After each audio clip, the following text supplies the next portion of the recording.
Good evening, guys. Welcome to your GCSE course. This is the second cram course. This is your third cram course. This is your first English language cram course. So welcome. We're going to be getting settled in for the next few hours. So make sure that you are comfortable. Make sure that you've got some food and drink at hand. And I'm really looking forward to working with you all. So first thing to note, as you can see, I've scribbled it on the screen just over here. Today's session is going to end with a bonus bit of content. You're going to have some extra focused, detailed work on the evaluation skill for English language. So, because I can see that the chat was already thriving before I arrived, let's just see who can see and hear me. Give me a shout if you can see and hear me. Put an asterisk or a star into the chat. That would be awesome, so I can see who is here.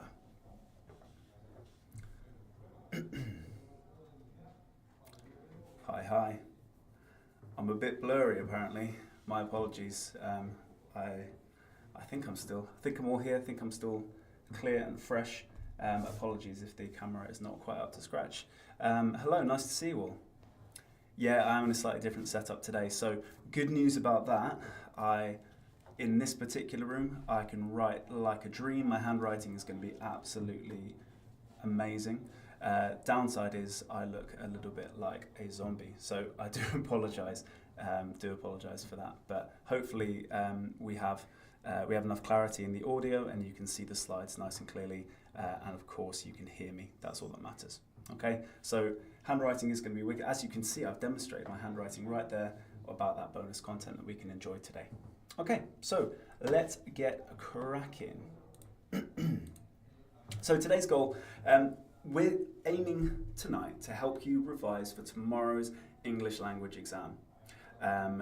Specifically, the way that we're going to do it is we're going to take a question at a time from a sample exam paper that's very, very similar to what you're going to be experiencing tomorrow. Now, just to clarify, obviously this is geared towards AQA, so language paper 1 is specifically the fiction paper.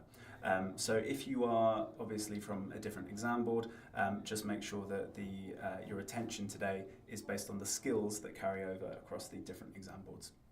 Okay, so I know lots of you have been here before, but for those who haven't, a couple of things. So first of all, I know that we're all chatting in the chat window, which is great. There are going to be mods arriving in a minute now who are going to keep an eye on you, make sure that you are as focused as possible.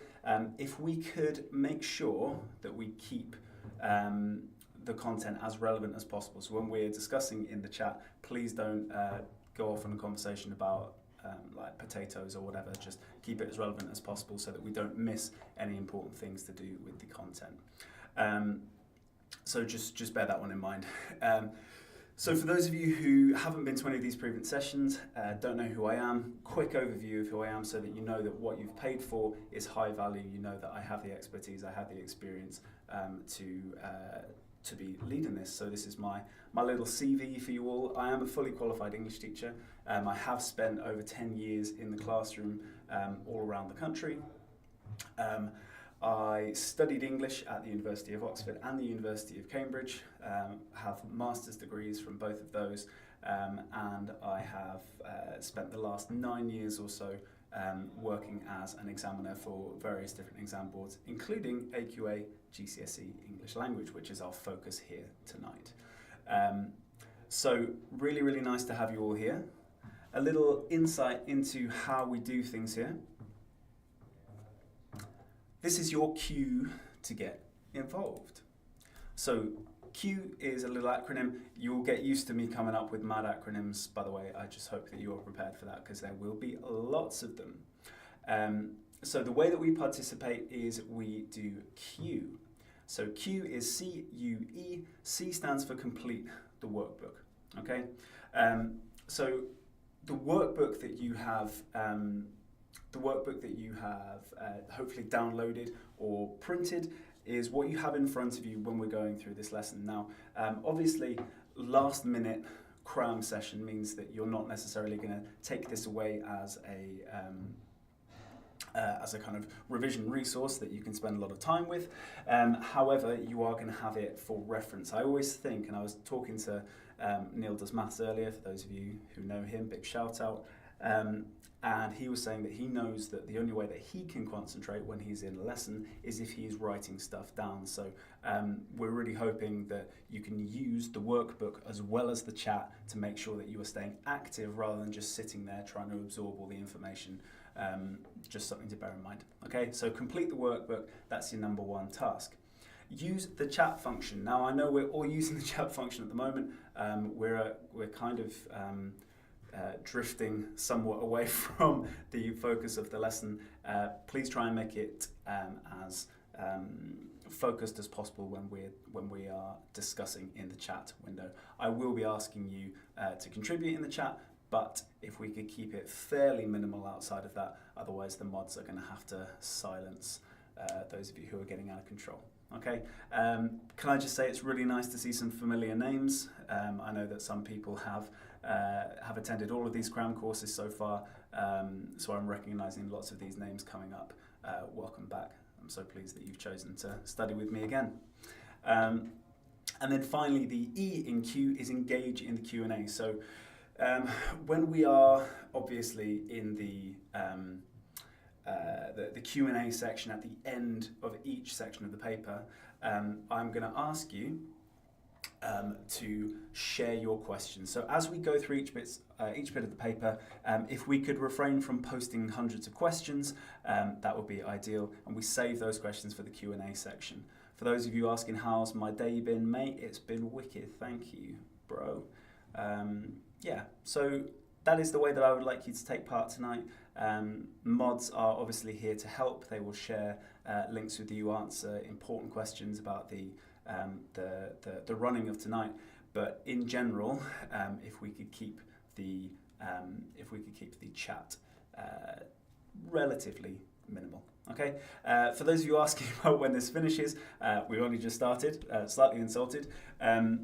The main session, so the cram session, finishes at 8, and then we're going to have the bonus session for those of you who want to stay, which will end at 9. Okay. Yes, thank you, Matilda. Help yourself, help her, help me, because you are good people. Let's keep it relevant. Appreciate that. Okay, let's crack on. So, key information about the paper.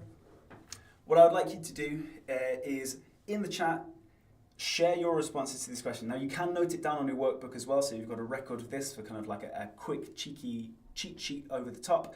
But if you are answering a question on here, can you make sure that you put the number of the question before you put your answer? So don't just put a bunch of random responses, but share your thoughts on this. So we've got 10 questions about this exam paper. What percentage of your English language GCSE is it? How long is the exam in terms of hours and minutes? How many marks is it in total? How many marks are there for the reading section? How many marks are there for the writing section? How long should you spend on each of those sections? How long should you spend per mark? Which questions assess AO4 evaluation? Which questions assess AO3 comparison? And which questions assess AO5/AO6, the writing skills? For those of you asking if this is relevant to edXL and Educas, lots of the skills are exactly the same. The questions will be structured slightly differently, but all the skills are exactly the same. Thank you, by the way, to those of you who listened when I said please put the question number before you put your answers. I appreciate that you've got that there. So let's have a look. Some people are saying 64 marks in total, hour and 45 minutes. Don't know, that's one of my favourite answers so far.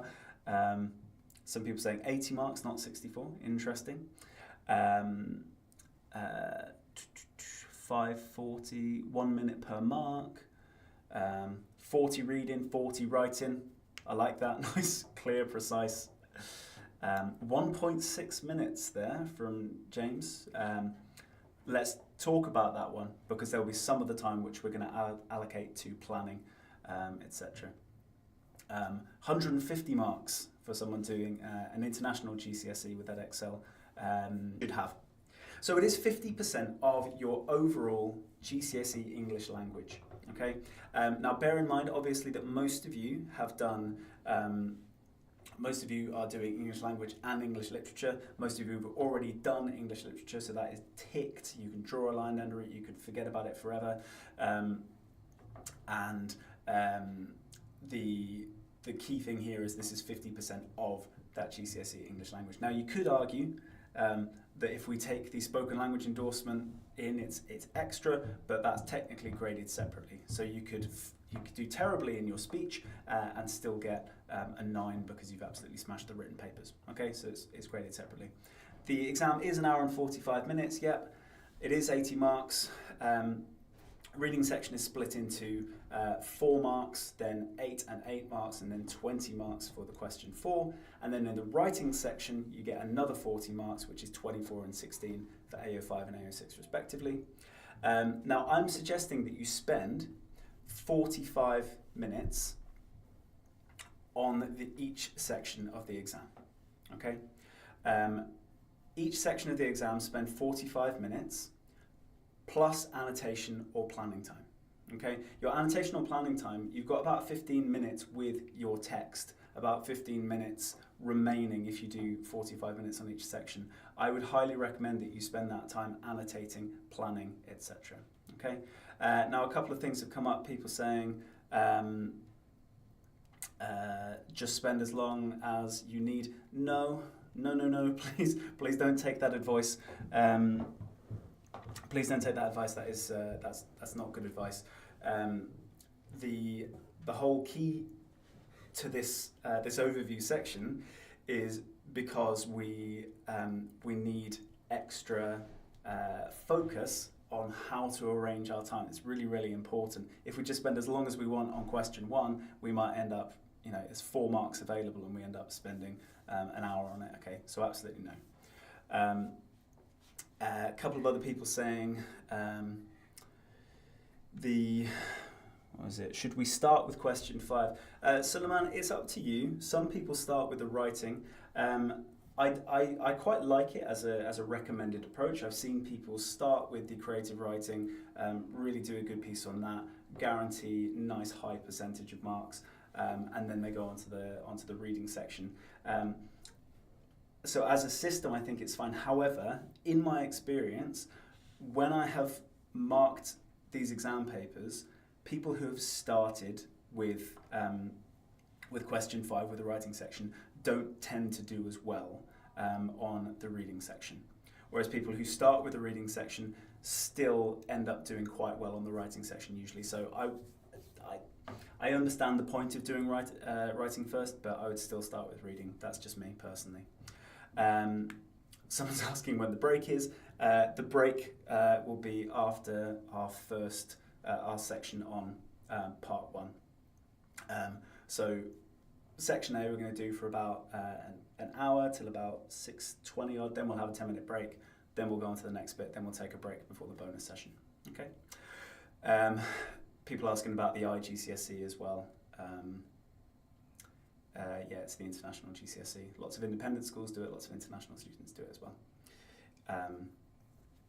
What else? I'm just going to quickly check the chat again. Yeah, some people are saying AO3 is context. That is for English Lit, which we can now forget about, as I've said. So AO3 for English language is your comparison, and crucially, there is no comparative element on paper 1. So on paper 2, you've got 2 texts, and therefore you can actually do comparison. Okay? Some people are asking interesting questions. I quit my English literature course at half the day, but are these skills be useful in English language? Yes, absolutely. English Lit and English language, there's loads and loads of crossovers in terms of skill. Okay. So my teacher told me not to use first, so I used it in my exam. Cool. Well, let's see which one of us is right, eh? Okay, let's get cracking. So we're going to go straight into question 2. Now, I can imagine people asking, what do we do with question 1? Well, question 1, I don't think that we need to spend extra time addressing how to answer question 1, right? If you can't find a couple of quotes, a couple of answers from the text for those 4 basic marks, then it's only 4 marks that you've lost. I don't think it's worth. I don't think it's worth spending too much time on. So here is a sample question. So this is exactly the kind of thing that might come up in a real life English language exam. So here's the question. Look in detail at this extract from lines 5 to 15 of the source. So notice that this has been reproduced for you. So in the exam, you'll have the entire text, blah, blah, blah, blah, blah, on one page, and then on the question page, you'll have a little section and then your space to answer it, okay? So that gets reproduced for you. So I would recommend that we annotate this particular extract, okay? So lots of you wanting to comment on the extract already. Let's read it first. If you've come across before, then that's wicked. So the question, which we should have in mind when we go through, is this one here. So how does the writer use language here to describe Ugwo's impression of the city? Okay, so the whole focus needs to be on the impression of the city. So if we talk about any other experience that Ugwo has, it's not relevant. So it needs to be about the impression of the city. Now, I'm just going to go right here and I'm going to say, this isn't very useful, okay? They always provide bullet points after the questions, and I so rarely think that they're useful for students, okay? Some students find it vaguely useful because they have no idea where to start, and they go, here is a word, here is a phrase, here's a language feature, and this sentence form is going on, and it's fine for those people. However, I would say that we just ignore that and we go straight in, okay? Yeah, thank you to my mod for pointing out that even if you've seen this text before, you're going to get some new insight on how to approach the question, okay? I would love to fix the camera, but this is the best resolution I think we're going to have. My apologies. Okay, so let's go straight in. Ugwo did not believe that anybody, not even his master, was going to live. He was going to live with, ate meat every day. Now, the first thing I'm going to do is just ignore that first sentence. Why am I ignoring that first sentence? Well, because it's not about the city, okay? It's nothing to do with the city. So we're just going to ignore it. We're going to crack on. He did not disagree with his auntie, though, because he was too choked with expectation, too busy imagining his new life away from the village. They'd been walking for a while now since they got off the lorry at the motor park, and the afternoon sun burned the back of his neck. But he did not mind. He was prepared to walk hours more in even hotter sun. He had never seen anything like the streets that appeared after they went past the university gates. Streets so smooth and tarred that he itched to lay his cheek down on them. He would never be able to describe to his sister Anulika how the bungalows here were painted the colour of the sky and sat side by side like polite, well-dressed men. How the hedges separating them were trimmed so flat on top they looked like tables wrapped with leaves. Okay, so focus here. Someone's saying, can you use highlighters in the exam? 100%. Yes, you need to be doing that. Definitely use highlighters. Use multiple colours as well. Okay. So let's go. He did not disagree with his auntie though, because he was too choked with okay, so first thing there, too choked with expectation. That is going to be a majorly beneficial quote to us. So I'm going to start thinking, well, expectation, that's an abstract noun. And it's giving a real sense of what he's expecting. Choked there, is he perhaps overwhelmed? That verb choice there of choked, is he overwhelmed? They've been walking for a while now. I like the idea that he did not disagree.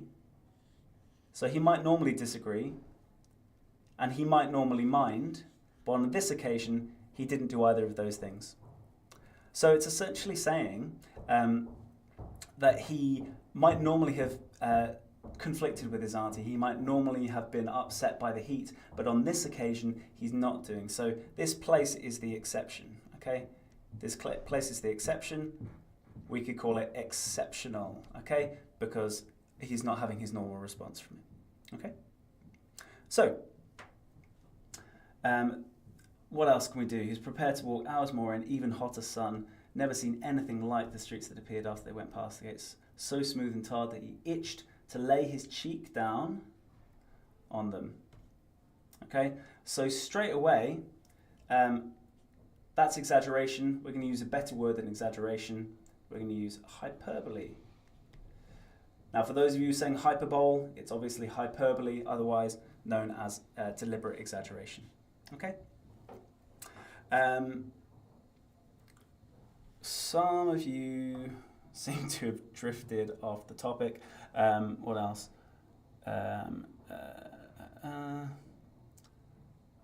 English GCSE, something which should cease to exist.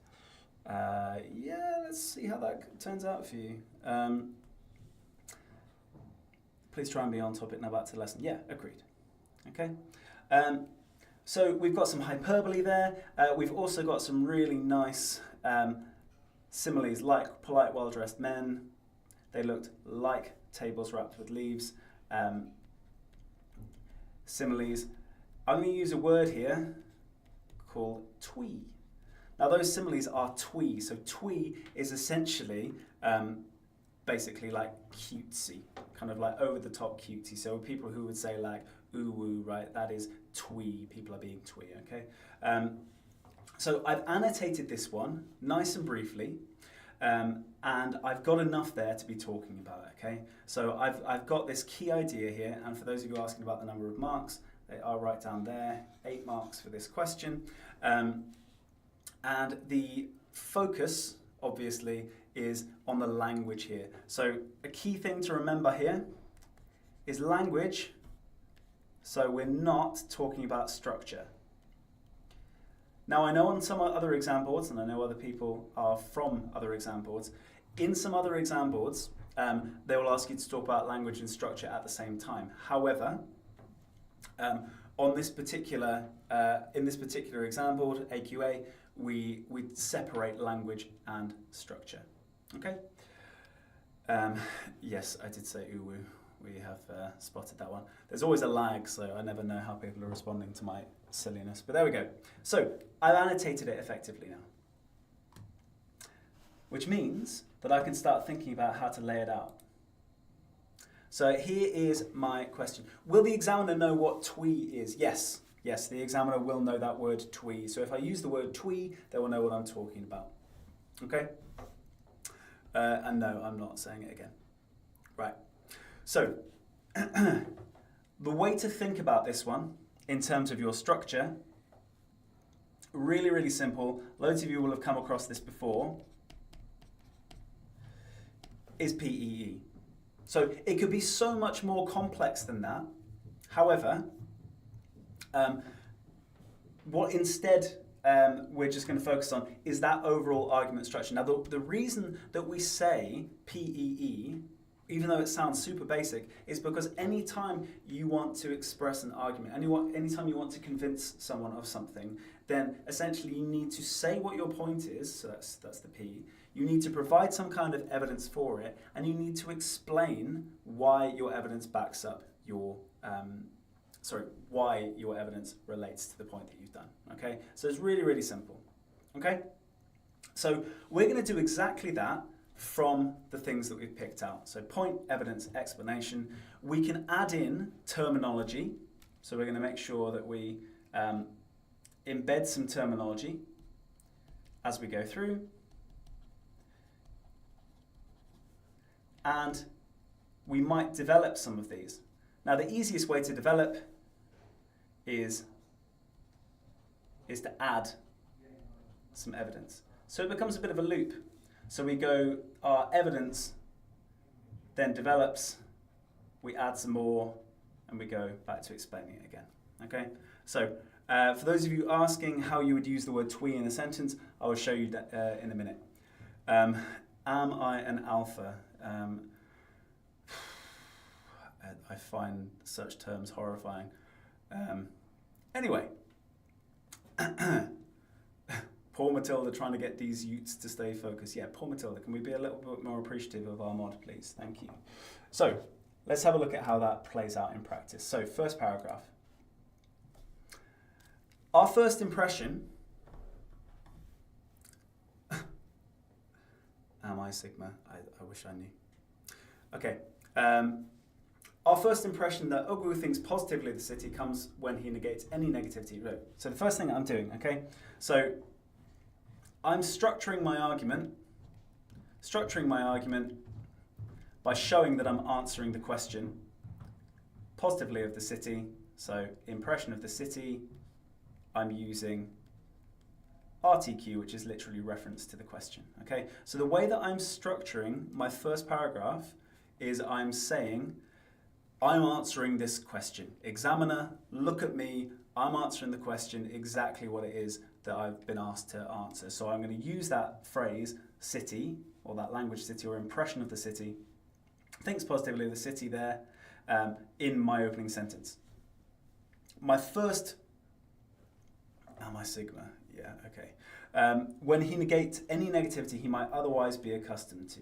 Okay, so there is my point. My point sentence is where I say something about the text. Okay? Someone's just asked a question, it's quite a good one. Syed saying, suppose there's a reference to like a religious thing, like hell from the Bible, will I get marks for referring to that, and will the examiner know about what I'm talking about? Yeah, I mean, I would say,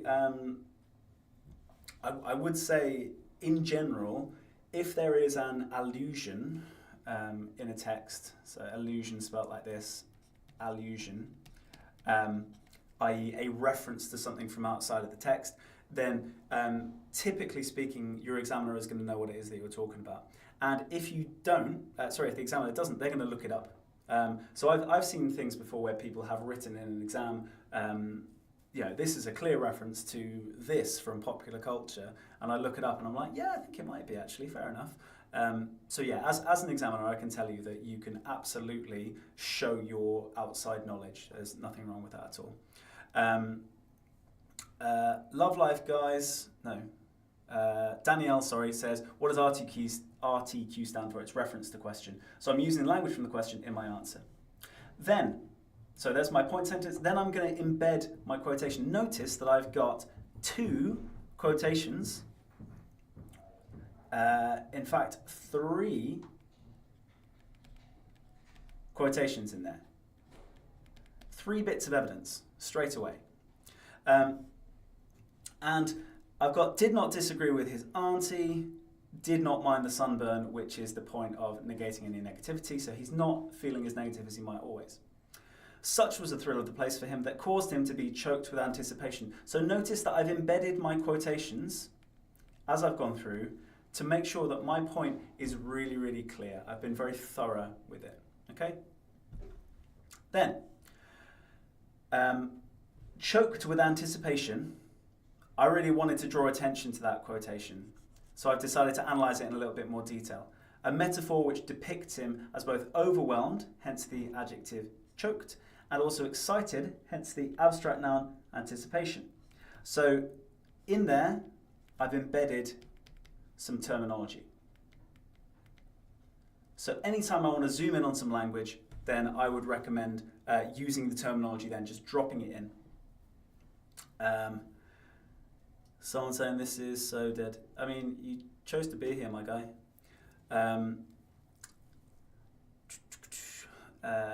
Someone saying, how would they see what you're saying makes sense? Is there like an MS for this, or as long as it makes sense? Yeah, you can absolutely, like, your examiner, as long as they can understand the language that you're using, that's absolutely fine. Mirab, what terminology do we need to know? There's no set list of things that you have to know, but I would say anytime you've zoomed in on a specific word, you might as well just use a tiny like word class bit, yeah? So like I've done here, I've said the adjective choked and the abstract noun anticipation. So I've just dropped it in there as I've gone through. And then I've linked back to my question. Clearly the writer wants us to see him as emotionally moved. So we're referring to his impression of the city. He is emotionally moved at the end there, okay? So my paragraph is essentially point, evidence, explanation. And all I've done is I've embedded a bunch of quotations and then I've linked it back, okay? So, my next paragraph.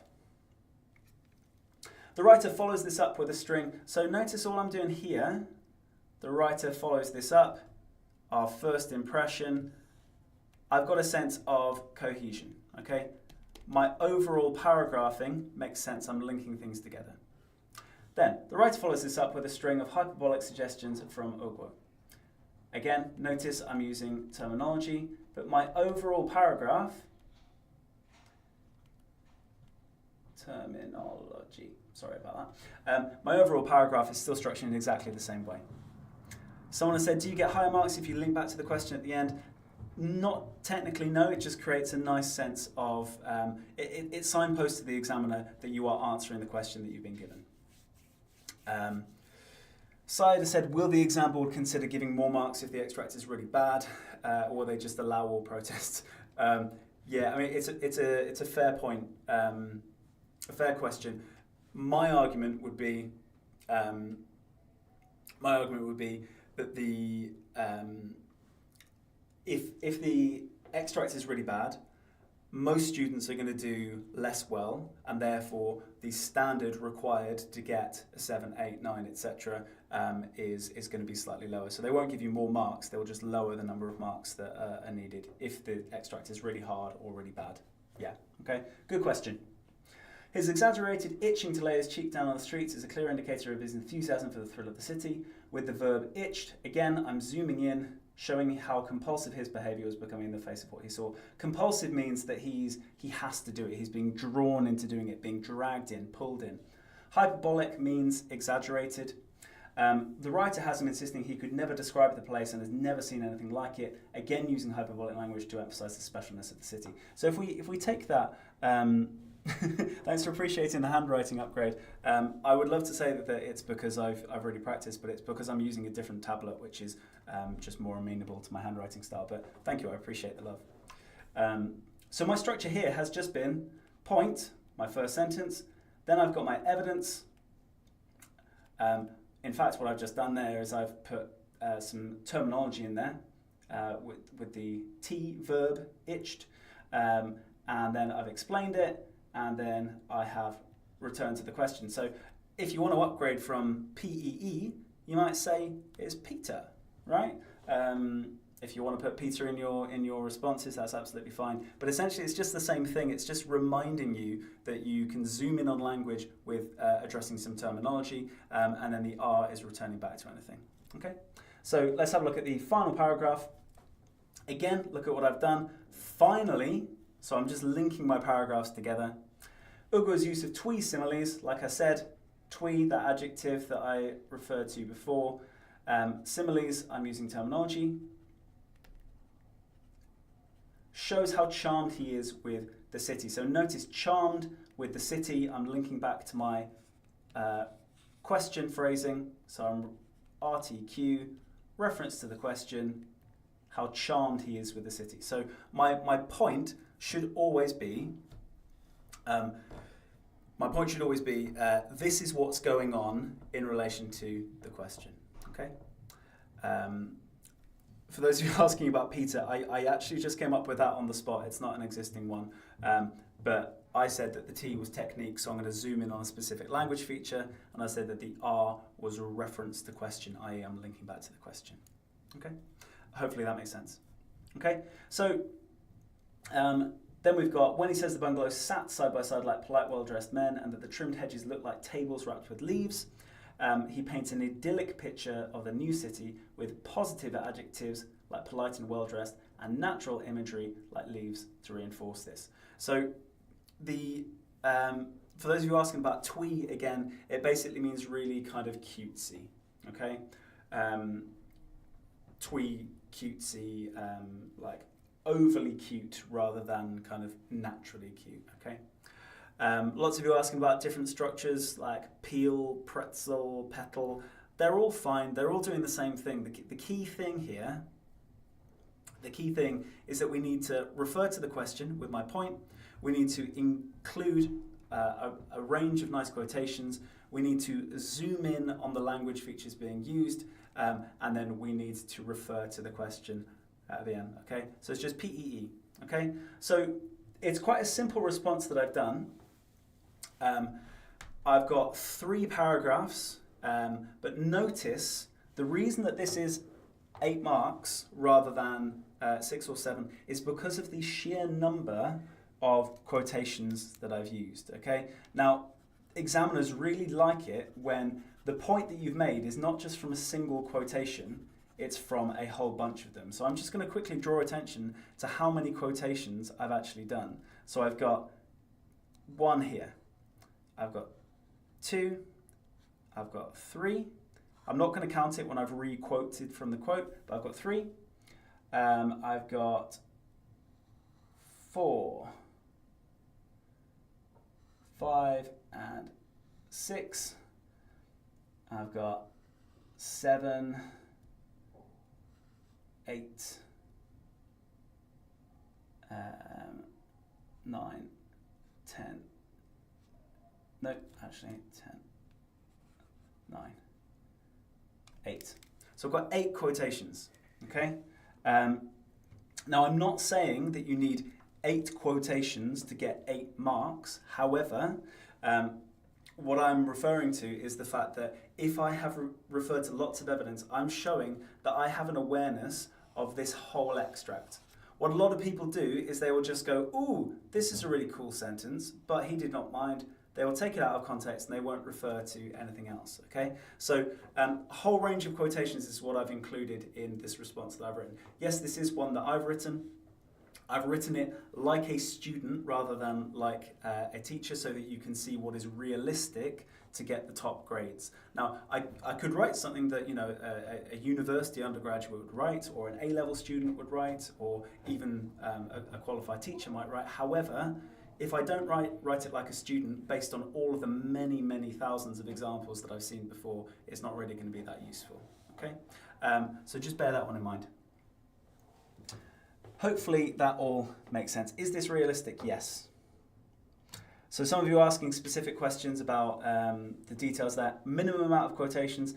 You need at least 1 per paragraph as an absolute minimum. But I would recommend doing at least 2 per paragraph. In terms of the number of paragraphs, I would aim for anywhere between 3 and 5. You can be really precise, that's absolutely fine. Ryan asking, how do I know it's 8 out of 8? Because I'm an examiner. I know exactly what the exam board is looking for. How would you try to answer this in 10 minutes though, and is it possible you could do one live? If you stay on to the session later, I will show you how you can do I will type a live one for the evaluation question later. So hopefully that's useful. SK, do you have to analyse all 8 quotes in detail or just include them as evidence? Really good question. You should analyse at least some of them in detail, and other ones you can just use as kind of backup. So if you look at my examples here, what I tend to do, so I've included these 2 quotations here, right? Did not disagree with his auntie and did not mind the sunburn. I haven't analysed them in a lot of detail. I've just said he gets rid of any negativity, did not disagree, did not mind the sun, okay? That was enough to say thrill of a place for him. However, on my next quotation, I did choked with anticipation. I used the word metaphor, and then I zoomed in on the adjective choked, and I zoomed in on the abstract noun anticipation. So as long as you've got a balance between the quotes to back yourself up, so a nice kind of list of quotations that prove your point, and some that you zoom in on close detail, as long as you've got that balance, then you're onto a winner. Okay, hopefully that answers your question about do you need to analyse every single one in detail. Ryan, in theory, if I write 8 good effective language, would it be 8 out of 8 or near? Yeah, it's hard to say what you mean by 8 good effective language, but yeah, that's absolutely fine. Somebody talking about how long to spend on it. Yeah, I would recommend, you don't spend more than about 10 minutes on this question. So you do a quick bit of annotating like I did. That only took about 1, maybe 2 minutes. Then I went straight into writing.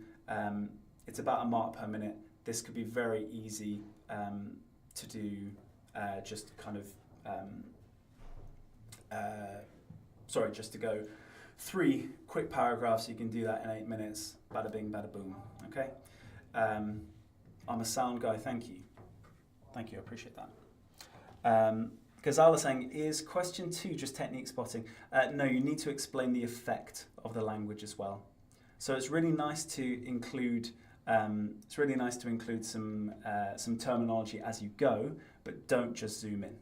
Don't just drop loads without actually commenting. Someone's just, how are you supposed to write 5 paragraphs in 5 minutes? You're not. You're not writing 5 paragraphs in 5 minutes.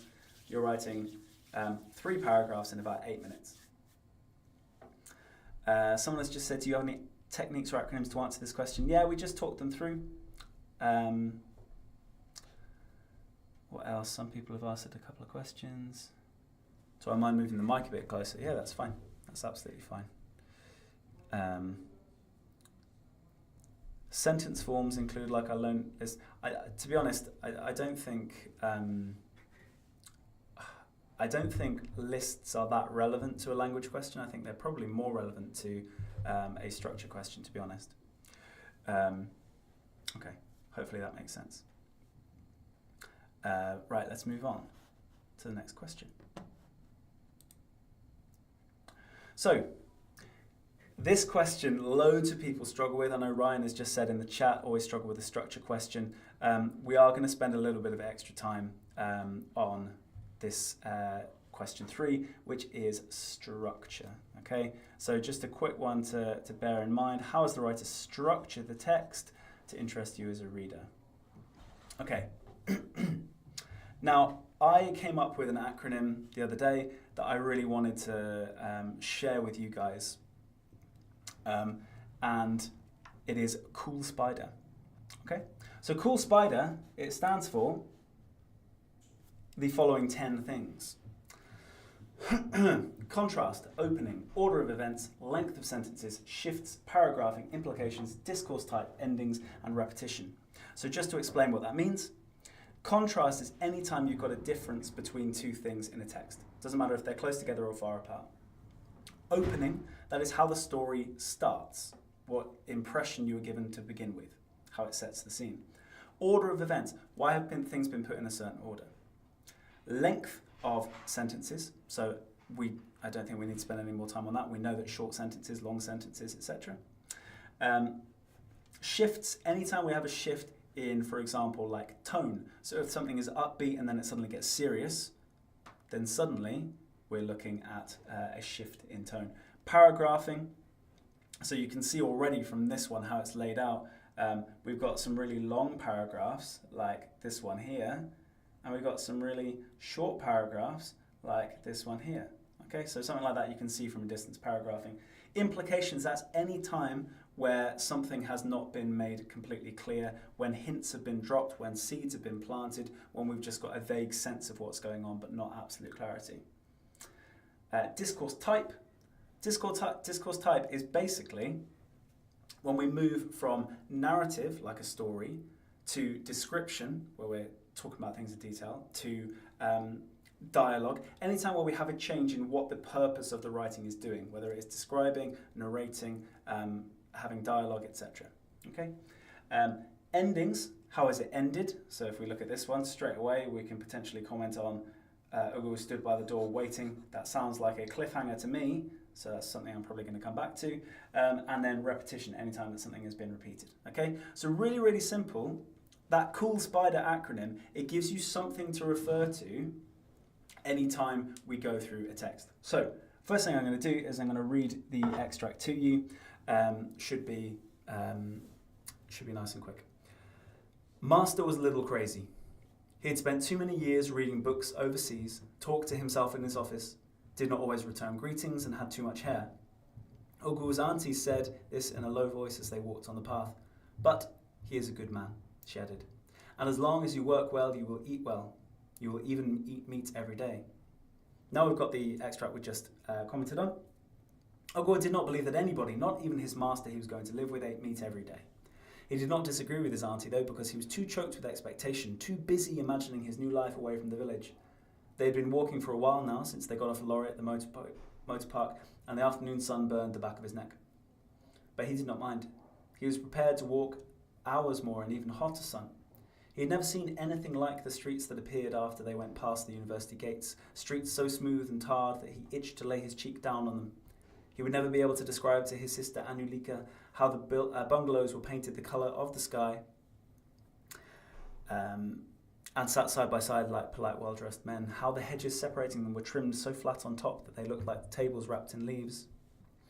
His auntie walked faster, her slippers making slap, slap sounds that echoed in the silent street. Ogu wondered if she too could feel the coal tar getting hotter underneath through her thin soles. They went past the sign, Odium Street, and Ogu mouthed street, as he did whenever he saw an English word that was not too long. He smelled something sweet, heady, as they walked into a compound and was sure it came from the white flowers clustered on the bushes at the entrance. The bushes were shaped like slender hills, the lawn glistened, butterflies hovered overhead. I told Master, you will learn everything very fast, his auntie said. Ogu nodded attentively, although she'd already told him the story of how his good fortune came about. While she was sweeping the corridor in the mathematics department a week ago, she heard Master say that he needed a houseboy to do his cleaning, and she immediately said she could help, speaking before his typist or office messenger could offer to bring someone. I will learn fast, Auntie, Ogu said. He was staring at the car in the garage, a strip of metal ran around its blue body like a necklace. Remember that you will answer when he calls you. Is yes, sir. Yes, sir, Ogu repeated. They were standing before a glass door. Ogu held back from reaching out to touch the cement wall to see how different it would feel from the mud walls of his mother's hut that still bore the faint patterns of moulding fingers. For a brief moment he wished he were back there now, in his mother's hut, under the dim coolness of the thatch roof, or in his auntie's hut, the only one in the village with the corrugated iron roof. His auntie tapped on the glass. Ogu could see the white curtains behind the door. A voice said in English, "Yes, come in." They took off their slippers before walking in. Ogu had never seen a room so wide. Despite the brown sofas arranged in a semicircle, the side tables between them, the shelves crammed with books, and the centre table with a vase of red and white plastic flowers, the room still seemed to have too much space. Master sat in an armchair wearing a vest and a pair of shorts. He was not sitting upright but slanted, a book covering his face as though oblivious that he had just asked people in. "Good afternoon, sir. This is the child," Ogu's auntie said. Master looked up. He pulled off his glasses. "The child?" "The houseboy, sir. He will work hard," his auntie said. "He is a very good boy. Thanks, sir." Master grunted in response, watching Ogu and his auntie with a faintly distracted expression, as if their presence made it difficult for him to remember something important. Ogu's auntie patted Ogu's shoulder, whispered that he should do well, and turned to the door. Ogu stood by the door, waiting. Okay, so obviously that takes a long time to read through. However, you can read through it in a couple of minutes and start to zoom in on particular features to do with the structure. So the first thing that I noticed is, in terms of that discourse type that I was talking about a minute ago, discourse type, there's lots of changes of discourse, okay? So I noticed that every time we're getting towards some kind of progress, we have a little delay. So we're trying to get the story going, okay? We're trying to move through the story. However, each time we get to the story, we have a little distraction with some long description, okay? Long description here and here, which delays us from getting to the story, okay? We're not getting to the answer. In fact, even at the very end of the text, we have no resolution, okay? We have no answers even by the end of the text. So the whole time we've spent building and building and building and never getting there. Every time there is an interpolation of dialogue, it stops us from learning more and more. So we have lots of delays with the changes of discourse type, okay? So we can talk about that one quite easily. Let's have a look at the opening. The opening and ending. Everyone can talk about openings and endings. It's one of the easiest ways to do structural analysis, is just to talk first of all about the impression we are given as a reader at the very start and the impression we're left with at the end of the extract. So let's have a look at that. The opening. Master was a little crazy. Okay, straight away, I'm compelled, right? I've been given something provocative right at the very start of my piece of writing, okay? Master was a little crazy. That really draws you in to wondering, what kind of a character are we about to have here?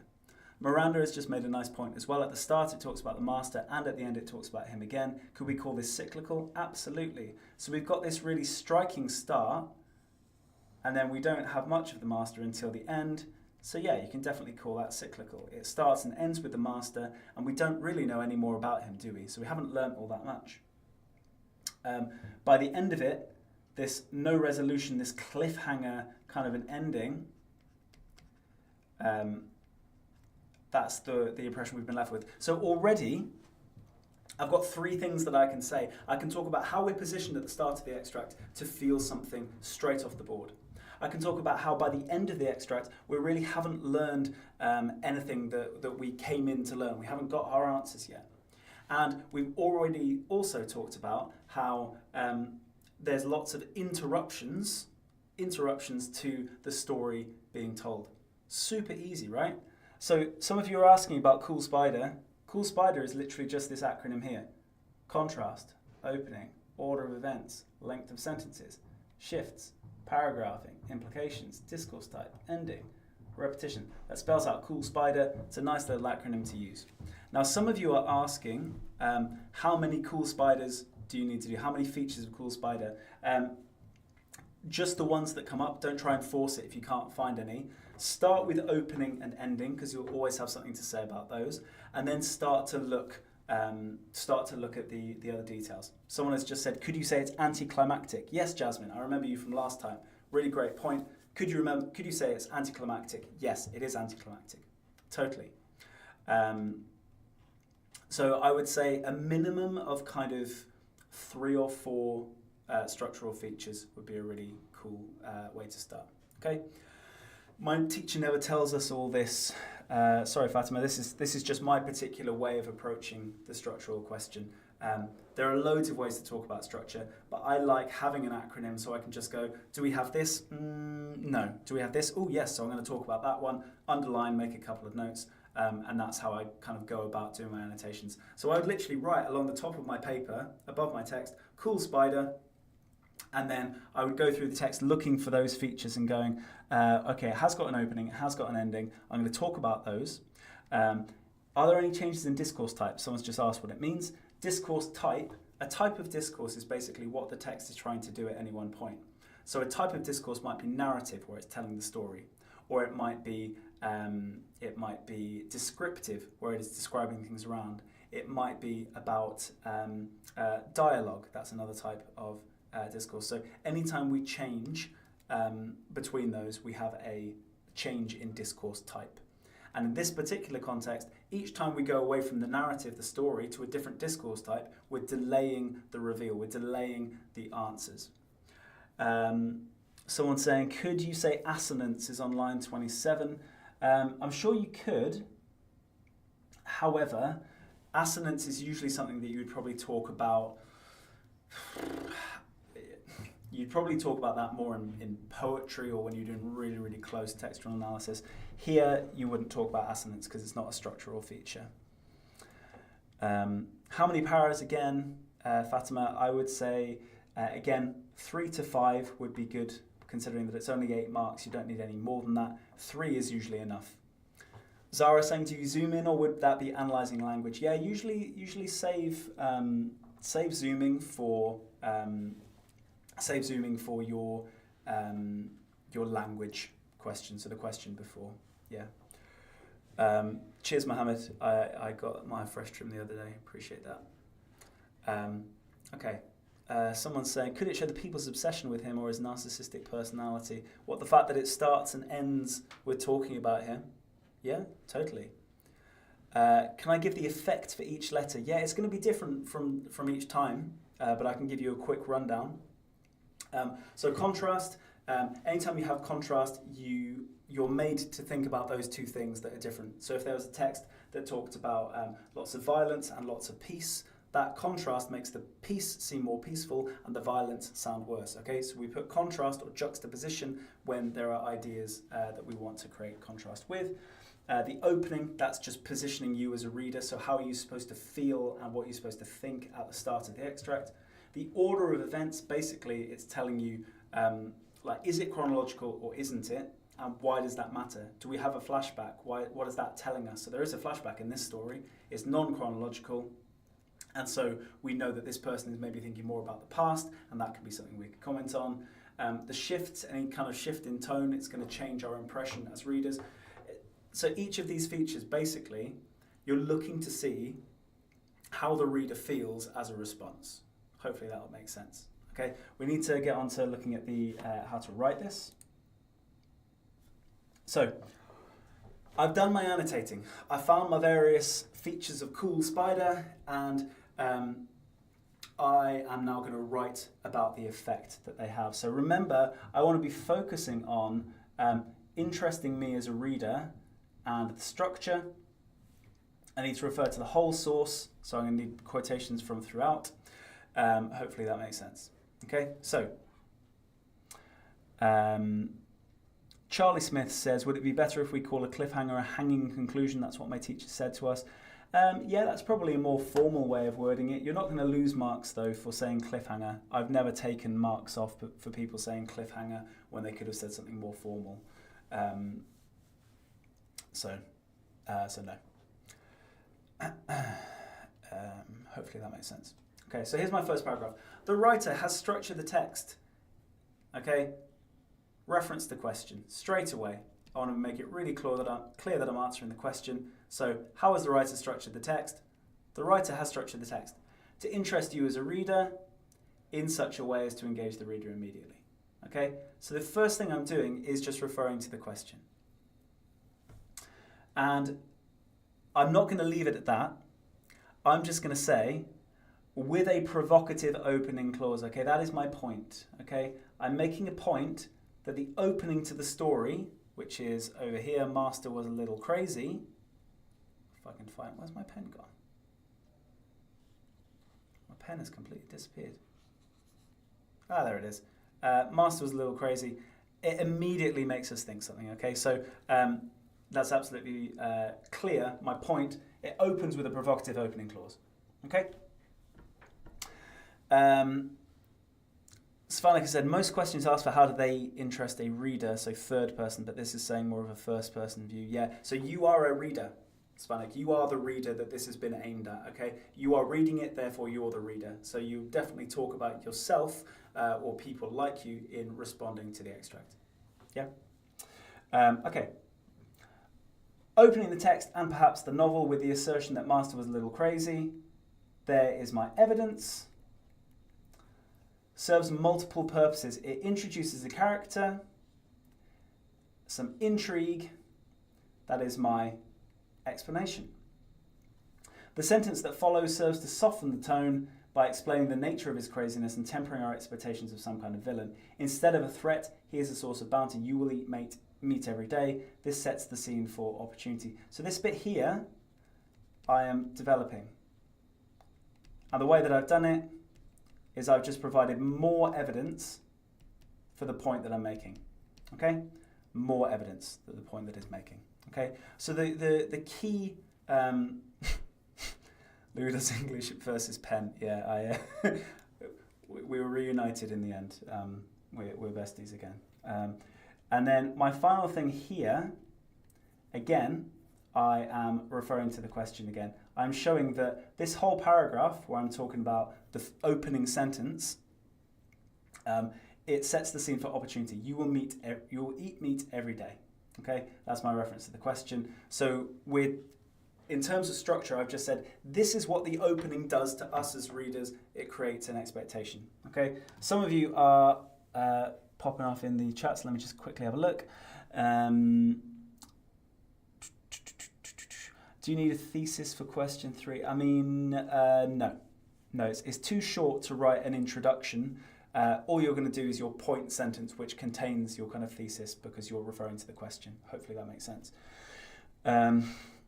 Some people are talking about exam boards, try and keep it relevant. What structure would you recommend for a grade 9 response to question 3? Just really simple, your PEE, and then just kind of soup it up a bit. So you've got saying what you're saying about the text, referring to the question, including various bits of evidence, and then doing a bit of close textual analysis, and then linking it onto the question. That's enough in terms of a structure. What else? Do we get more marks for going chronologically? No. No. Syed, should there be a P paragraph for every point in Cool Spider? Yes, so you want to structure all your paragraphs in a similar way. Rust Fatty, great name by the way. Eat meat every day is a developing point. Yeah, so I'm developing my point saying we start by thinking the Master might be dangerous with Master was a little crazy. However, we soften it by explaining why he's crazy, so here, and then saying, you will even eat meat every day. So it's basically saying, you will be fed well in this job that you're about to go to. Someone's saying, can you refer to narrative lens? That's probably more of a language feature, but if it frames the whole narrative, then yeah, totally. Ryan, isn't every change of focus just a new paragraph? Yes, so when I talk about shift, I'm talking about a shift in tone. So when the tone is no longer chirpy or serious or whatever. Okay. Yassine, does syntax counter structure? Yes. So syntax is structure at the sentence level rather than the whole text level. Okay. Someone saying you need 9 paragraphs. No, 3 would be enough. Sometimes even 2. I've seen 2 get 8 marks before, but typically 3 paragraphs is your nice kind of comfortable middle ground where you know it's going to be full. Someone asking about syntax again. Yep, syntax is part of structure. It's specifically about the structure of a sentence. So I would keep that in sentence length in Cool Spider. But if you want to add it as a separate one, you can do Cool Spider, and therefore the final S is syntax.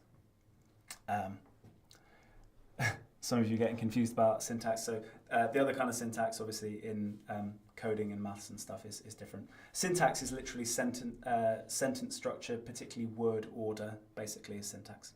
Okay. I think I've answered that question for people asking about what structure for a grade 9 response in question 3. We're doing the exact same thing with our point evidence explanation, maybe a developing addition of quotation. Okay, we're peppering in terminology as we go.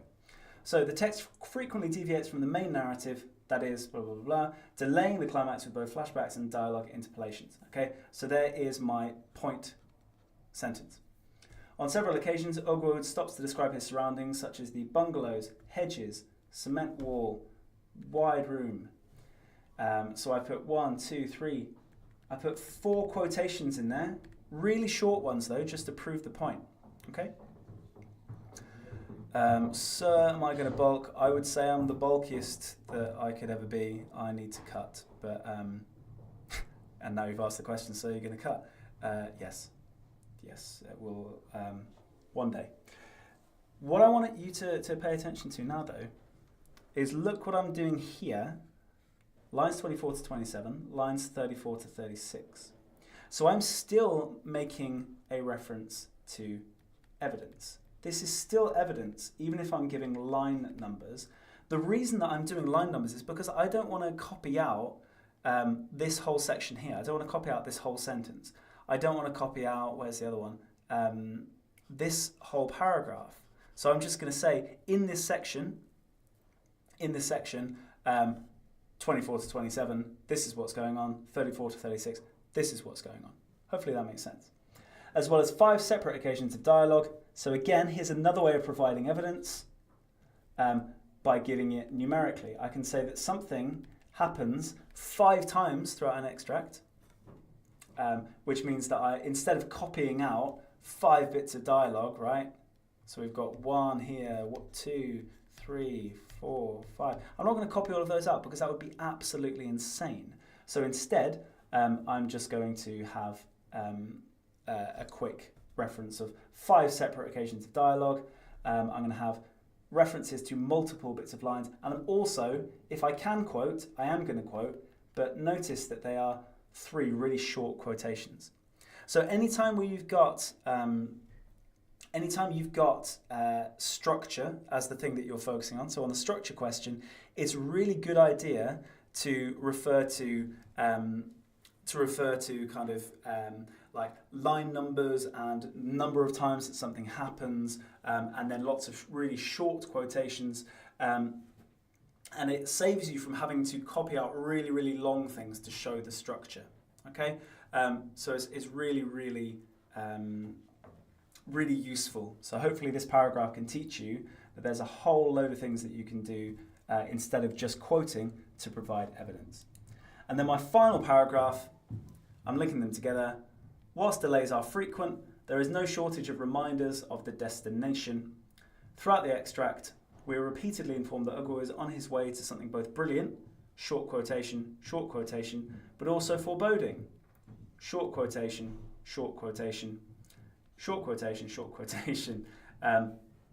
So there's a lot of power in short quotations. You don't want to be writing out entire long paragraphs or really detailed sentences. Okay?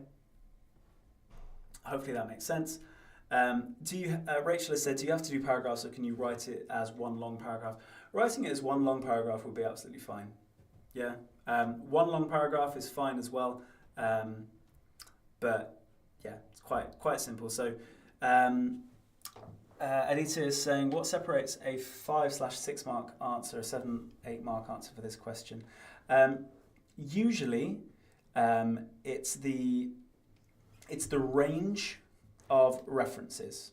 Okay, so notice that some people will just talk about the structure in like one paragraph or in one sentence in a load of detail. However, people who do really well make references to things throughout the extract. That's kind of the biggest distinguisher that I've seen in all of the ones that I've marked, is people who are able to refer to the entire text for their structure tend to do better. Okay, someone's saying something, Mr. Everything English said to start with question 5. Like I said, you can start with question 5 so you can get a really good start. 100% fine. However, like I said, when I've seen people do that, they usually end up struggling. Okay, so no. That's why I don't recommend it. I think it's a really good idea, but I haven't seen it carried off very well by students in the past. So this is purely from my own experience as an examiner. I would say don't start with the writing section. What's some pre-analysis for certain structural features which work every time? It's a really good question, Miranda. Can you save that for the Q&A section? Yeah? Yusuf, does judicious language in your answer increase your marks gain? So that sounds like mark scheme talk. Judicious language selection, that basically means that your quotations are relevant. So if you've picked out short quotations rather than long ones so that they're focused, that is you being judicious. You've picked out the bits that are relevant to your point. So yeah.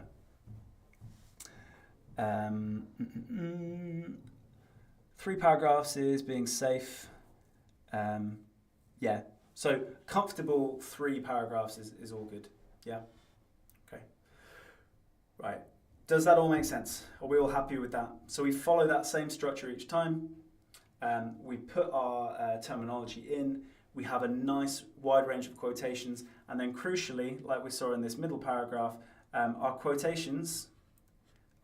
evidence don't always have to be quotations. We can do line references, and we could also do refer to the number of things happening at a certain time. Someone saying, how do you know someone started on the writing section? So it's a good question. So typically when you're an examiner, you're given one question that you would mark thousands and thousands of examples of. So you wouldn't know people's performance on the rest of the exam. However, the lead examiners, what they do is they hold kind of like team meetings, and they bring people together, and they write things in their examiners' reports. And basically, what they have commented on is sometimes they bring an entire paper together, they can see what people have done first because they have done a really long response to the final section, but they haven't finished section A, so that's how they can tell. What else? Cool Spider has saved me now. Good, glad to hear. Is this a beginning, middle, and end structure? No, I'm talking about 3 different things. So rather than talking about beginning, middle, and end, I've talked about 3 different things. So I've started with talking about the beginning, so that is openings. But then I've talked here about the D in spiders, so discourse type. And then this final one is on implications, so the I. So I just did ODI rather than beginning, middle, end, but that's from using my acronym of Cool Spider, just because it was relevant. Someone's just asked me to point out where Cool Spider is, just done it.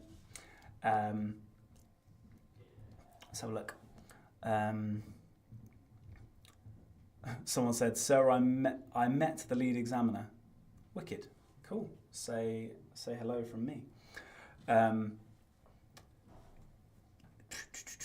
Bro, can we use things from the extract in our question from the extract in our question 5?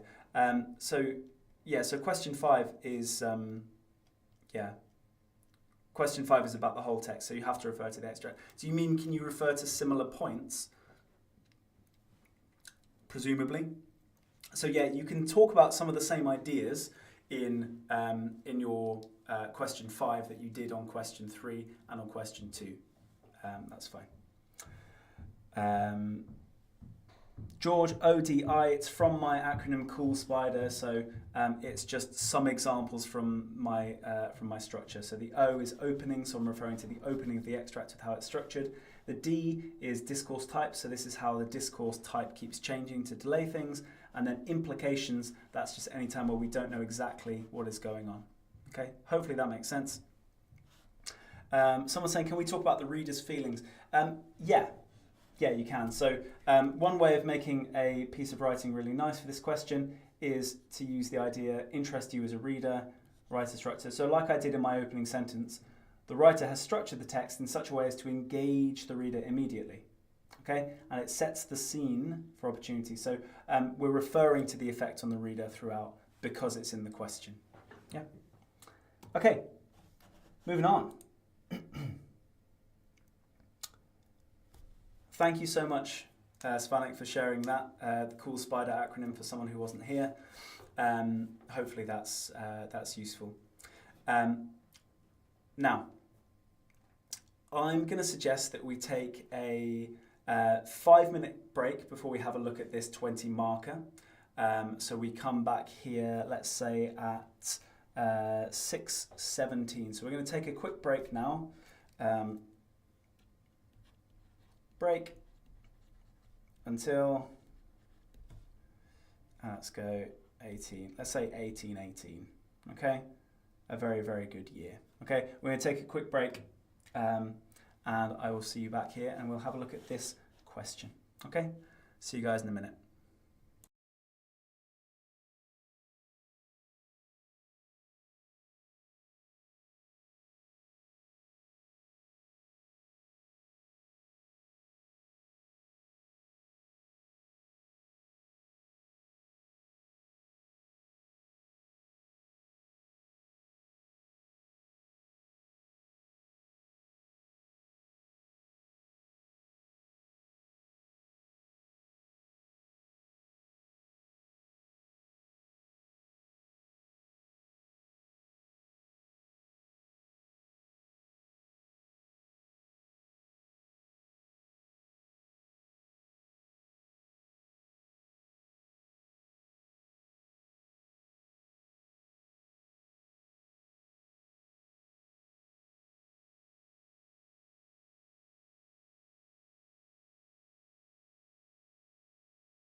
What's up, guys?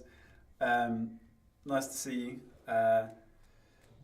Someone saying I'm late. No, it's just a lag on the camera. I was back at 18:18 on the dot. My apologies, though. What we chatting? I got egg and flour. I can't even imagine what that's about. I ain't gonna scroll up and find out. So, we're now looking at the final part of the reading section of this paper. Okay, so this is evaluation. So later on, so I can just see some of the chats popping up. Louis, get here this instant. I'm back. We're good. We're here. We're all good. You guys are wild.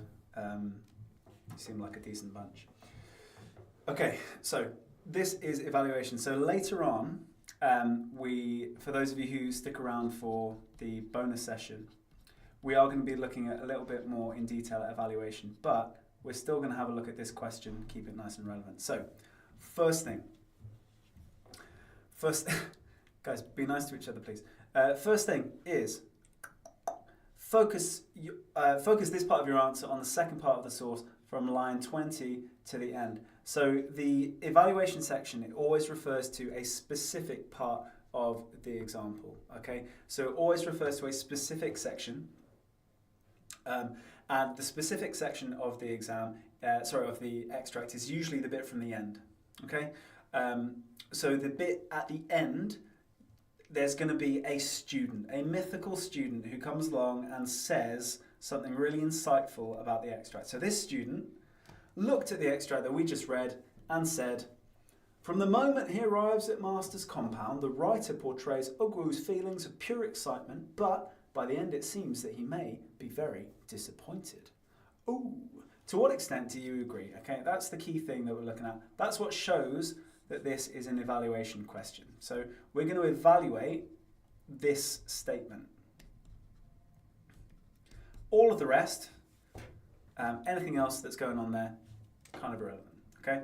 So, again, the bullet points. Consider your own impressions of Ogwu's feelings, evaluate how the writer describes the feelings by the end, support your response with references to the extract.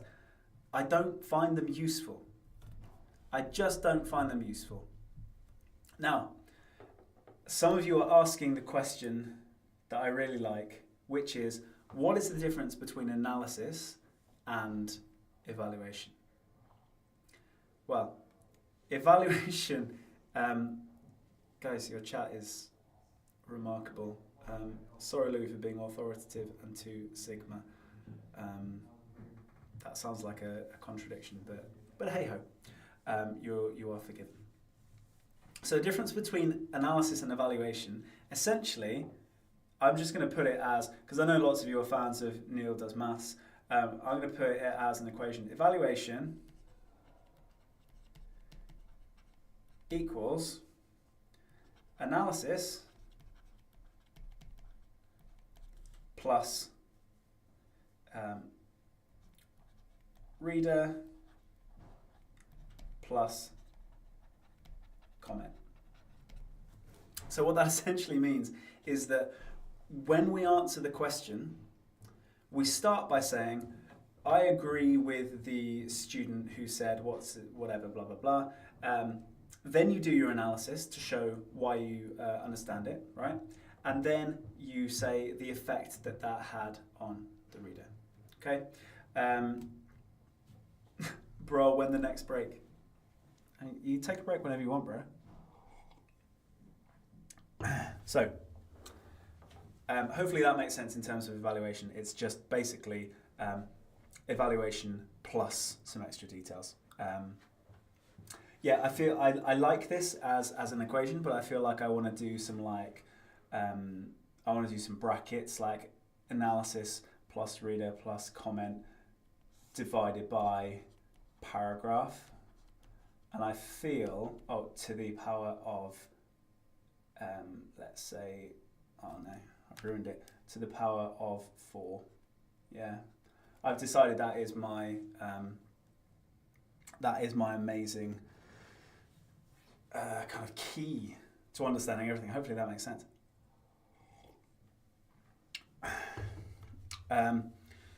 That theatre kid says, would you recommend agreeing, disagreeing, or both? I would say that typically the response I would give is agree. I would recommend agreeing because if you disagree, you have to prove it. Whereas if you agree, you literally just prove it by doing your analysis. So you would say, I agree to a certain extent because analysis, analysis, analysis. Whereas if you say, I disagree, you would have to go, analysis leads to a different conclusion from what they're saying, which means that I don't agree. So you add an extra step. I'm loving that. E equals ARC over P to the power of 4. Now we're doing extended Inglo physics. Love it. Yeah. So I would highly recommend agreeing for the most part because it just saves you having to do actual evaluation. Okay? Mirab, do you write an intro for this or write your opinion in a conclusion? Good question. Your first sentence is going to be your introduction because your first sentence is essentially you agreeing or disagreeing with the quotation. Your final sentence, you can probably have some kind of a conclusion, but I wouldn't do anything more than that. You don't want a whole paragraph introduction, a whole paragraph conclusion. Totally not worth it. There's 20 marks available for this, okay? 20 marks available, which means that while it's longer than the responses we've just done, it's still going to be relatively short. Like compared with your writing section later, it's still going to be a bit shorter, okay? So let's find out from this extract that I've managed to, I've kind of sectioned it off here. So this is from line 20 to the end. That's the section that we're looking at. I've sectioned it off.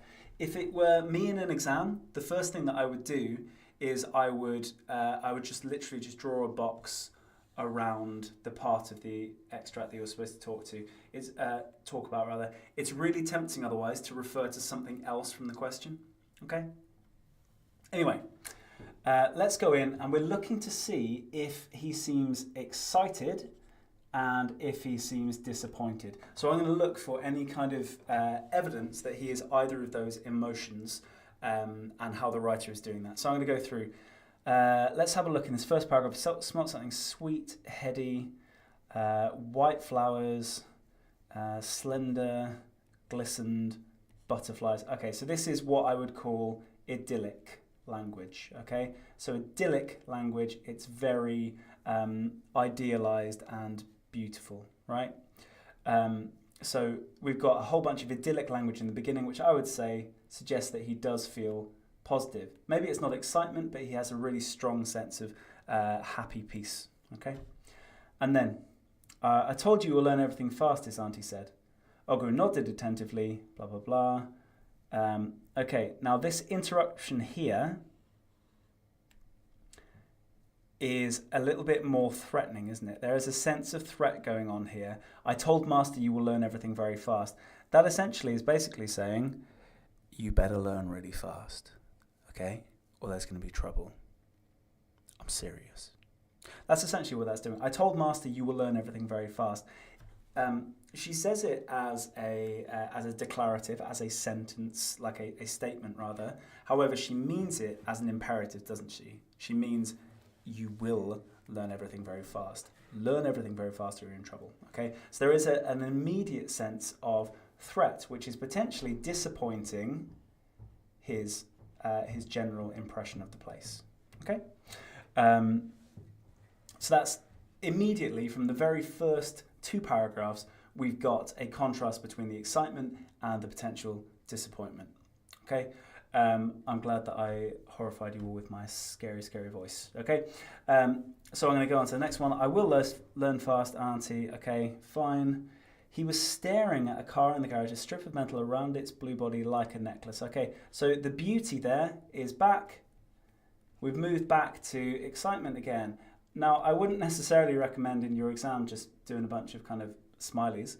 But as we go through, we can see that there's a movement between these. He's generally speaking quite positive. Everything he's talking about is quite positive, but there are little interruptions from his auntie that things are not quite as they seem. Okay, so you got that dog in you, yeah, got that Batman in him. I do what I do. That's cool. Apologies for catching you off guard. Remember, you will answer whenever he calls you. What you will answer whenever he calls you is yes, sir. Okay, right there. Remember, that is an imperative. What's happened to my pen? It's gone all thin. There we go. Nice juicy pen again. Right. We have got an imperative there. Again, we've got more of that. There's this looming sense of threat, looming sense that something isn't quite right. Okay. Yes, Ogo repeated. They were standing before the glass door. Ogo held back from reaching out to touch the cement wall to see how different it would feel. Why did he hold back? He held back perhaps because he's starting to feel some nerves. He knows that if he were to reach out and touch it, then he might get in trouble, okay? So that fear that's been instilled by his auntie is starting to come out, okay? Starting to come through. It is me versus pen again, yeah, okay? HB is succinct, yes sir, lack of agency, has to say yes, undertones of threat, beautiful. Love that, yeah, really, really nicely phrased as well, HB is, nice. So it's just a pen, don't call it juicy. I just appreciate the pen, my guy. They were standing before the glass door, blah, blah, blah. For a brief moment, he wished he were back there now. Okay, so he's wishing that he was somewhere else, okay? Even if it's only brief, he's wishing he was somewhere else. I would say that is a sign that things are not all as positive as they seem, okay? His auntie tapped on the glass. A voice said in English, yes, come in. The fact that it's yes with a question mark rather than yes, come in, it's yes, as if this person is surprised. Perhaps, does that suggest they are not welcome? Are they not welcome? Or are they welcome? Okay, moving on. They took off their slippers. Again, it's very subtle, but that sense of, someone just said a minute ago, lack of agency. Yeah, HBiz, yeah, I agree, kind of lack of agency. Right there again, they are already kind of subjugating themselves. Subjugating, that's where you make someone less than you, okay? So they are being made to seem less than someone else because they're having to kind of lower themselves. They're having to take off their shoes. They're having to be respectful, basically. Okay. Okay. Okay, with the pen, round one easy. Wicked. Nice one. There's always round two. We'll see who wins. Agu had never seen a room so wide, despite the brown sofas arranged in a semicircle.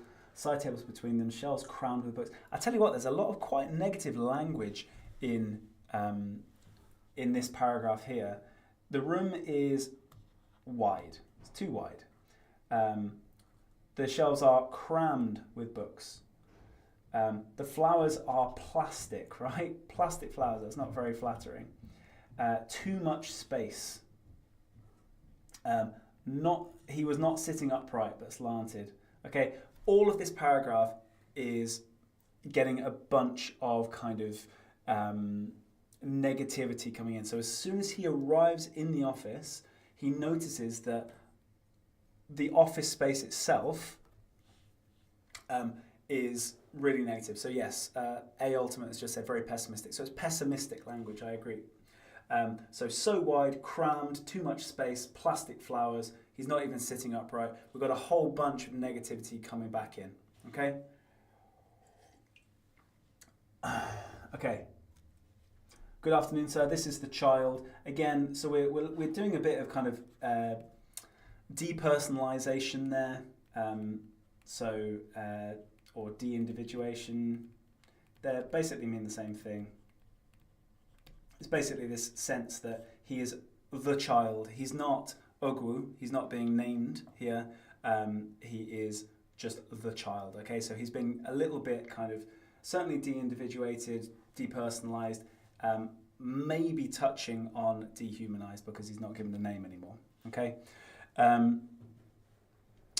Some of you talking, yeah, there's potentially a hint of racism in there, yeah, for sure. However, because we don't know the ethnicity of anyone, we can guess, but we don't know the ethnicity of anyone in the extract, so we can't really talk about racism. We can only assume. We can talk about power for sure. Syed is saying, can we say it's a claustrophobic moment? yeah, too much stuff and the master is very stiff himself. Yeah, totally. You can talk about being claustrophobic as long as you link it to the idea of Ogu being disappointed later on. Yeah. HBiz said, wide, too wide, lack of comfort, lack of warmth, yes.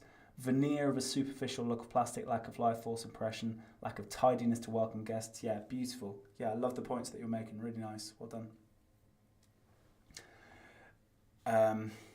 Someone's asking about English lit. Yeah, you can do that in the Q&A section. Save it for then. But thank you for not putting it straight in. I appreciate that. Okay, so basically now we get to this final section. The child, again, he's forgotten he even exists. So the same thing, not welcome, comes up again where he's questioning. Yes? The child? What? Okay, so he's obviously a scatterbrain, but again, it makes it seem like he's not that, Ogu is not that welcome. Okay? So the houseboy, sir, he will work hard. He is a very good boy, thanks, sir. Master grunted in response. Again, doesn't make him sound very welcome. He's faintly distracted. They don't seem very welcome if he's distracted. She's leaving, and then he stood by the door waiting. Okay, so we're left on that kind of lack of conclusion. Pen is fighting me again. I will win. Okay, so I've annotated it there. Can I just say, you guys are making some amazing points in the comments. You could refer to prejudice, love life, guys. Yeah. Again, because we can guess they're from poorer backgrounds. Could you say Ogu has conflicted feelings? Yeah. Zainab, is he being infantilized? To an extent, yeah, although he is actually a child. So when she says this is the child, she's not being, she's not necessarily infantilizing him, but it's certainly not as respectful as using his name. HBiz again, the child, question, window into temperament, not welcoming, grunted, lack of warmth, lack of respect to guests, cliffhanger anticipation, boom. Yeah, you're smashing it, really nice. I like that you're writing this in terms of how you would annotate it. Obviously, those aren't full sentences, but you're writing really quick annotations, so that's perfect. That's what you would do in the exam. What does infantilize mean? It's where you make someone seem like a child. Yeah. They better release the sequel to Batman vs. Pen. We'll see, won't we? Is language and structure needed? You don't necessarily have to have both language and structure. However, you are going to be talking about what the writer is doing to decide whether you agree with the points that are being made about it. Yeah? Okay, hopefully that makes sense. Pokemon EV Studios saying, could you say that since he is one of the workers and likely of lower class that he feels out of place amongst the wealth and privilege? Absolutely, and that way you can bring in the contrast of what we've been saying before. So everything that he's looking at, particularly in the first couple of paragraphs with the white flowers, the lawn glistening, the car that he's staring at in line 28, staring at the car, a strip of metal around its blue body like a necklace, suggesting opulence and wealth, and he feels potentially out of place because he clearly isn't opulent or wealthy. So yeah, that would be a really, really great point to bring in if you link it to that contrast. Oh, HBiz is back. Prejudice at the upper echelons. Oh, echelons, what a good word. Society to lower class as such can be insinuated in his body language, the house presentation, extension of his thoughts. You are cooking. Do you want to just take over the lesson? You're smashing it, bro. What's this? I don't know. Plastic flowers almost connects to the master's feelings being fake and the oddness of the situation. Yeah, love that, Willis. Charlie Smith, isn't this like a patriarchal society? Yeah, potentially. I wouldn't get too drawn into the context of the world around. I'd focus on the language. Same for Flaming Duos, what you're just saying. Can you mention how the upper classes had the ability to exploit the lower classes, showing the differences in both power and wealth? I would try and avoid. I would avoid talking too much about the context. You're absolutely right, and I think it's beautiful, the points that you're making. However, that's very much literature. So context, AO3 for literature, that would be perfectly relevant. However, because there's no context marks for language, I wouldn't go talking about the world around it. I'd focus on the language. Jasmine T, could you say he's almost made to act as an adult as he's pushed into a new environment with no support despite childlike thoughts? Yes, 100%. You guys are coming up with such amazing ideas, but we're going to need to move on to look at how we put this into an answer. Okay, so my first paragraph, let's have a look. So first paragraph starts with, the writer does indeed. Now, I really like this as a start. I'm just going to, I underlined too far. The writer does indeed, okay? That is me engaging,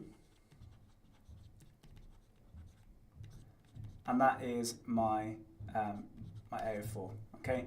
That is me engaging straight away with the question, which is, to what extent do you agree with the student?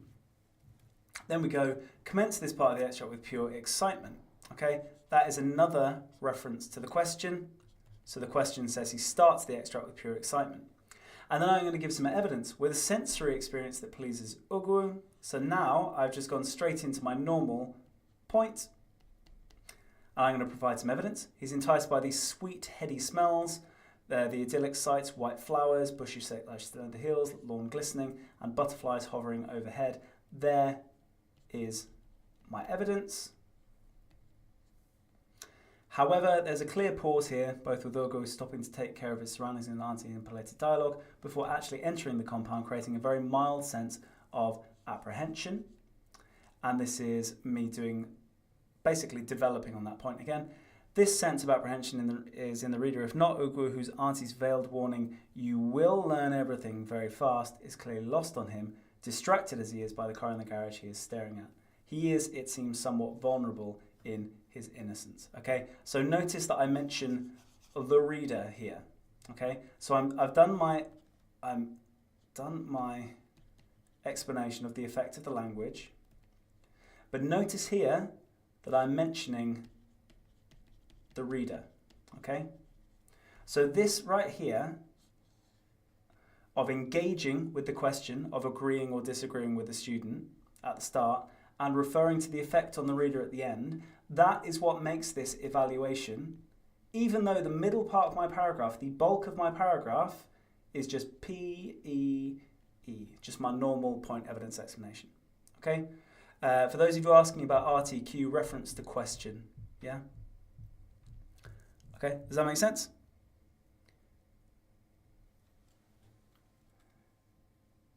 I feel like I'm just looking at the chat, you guys are miles away. Okay, so does that all make sense? So my paragraph structure is literally my normal point evidence explain, that is right there, but you know what? I'm going to make a burger out of it.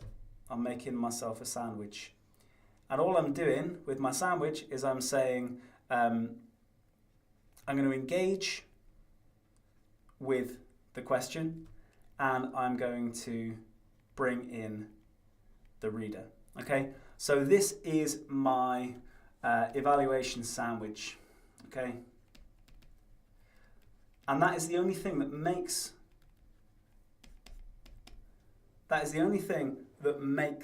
the evaluation different from analysis. It's analysis in the middle, and then you are engaging with whether you agree. So Nakshat has said, do you have to mention whether you agree or not with a student in the first paragraph? I would, yeah. So I've done it here by saying the writer does indeed, okay? Where is it? Does indeed, okay? That is me showing my agreement, okay? Hopefully that makes sense. So that's our evaluation sandwich. Next paragraph. The fact that the writer follows up this first effort by his auntie by a second clearly indicates that this is quite a serious situation. Okay, so again, point. Her interjection of the imperative, remember, coupled with the insistence that you use an honorific, sir, when addressing Master, hints to the reader that Ugu is potentially not going to be treated as an equal. So there's my evidence. There's my explanation, not going to be treated as an equal explanation. This effect is reinforced. We've got some extras, and then we link it back to generated over the course of the extract. So that's our effect on our reader. Okay, really, really simple. Some of you say it looks like a good burger. I hope you can handle the enormous amount of meat in the middle of that one. And then on to my next paragraph. The suggestion by the student, okay, so again I'm engaging with the question. So engage. Maybe very disappointed is perhaps a little strong, but not one without some grounding in the text. On 4 occasions, master is somewhat unwelcoming. Okay, so there is my point, suggesting he's not keen on Ogu. The first is hidden in the punctuation of line 38, where he says yes, with a question mark, suggesting he was not expecting them. Next, he is soon oblivious that he has just asked people in, indicating a lack of care. Then there is the repeated question of the child, suggesting again he's not expecting them. Okay, so notice here that I have done 3 short quotes to prove my point. So you can sometimes just do 1 quotation. However, you can alternatively just have a nice selection of some really short ones. Okay, and then finally, Ogo is standing by the door waiting, is left without a clear sense of his welcome, and so are we as readers. Again, there's reader. So I've got engage, point, evidence, explanation, and reader. So essentially, I've got, sorry, I don't know why I've put the extra P there.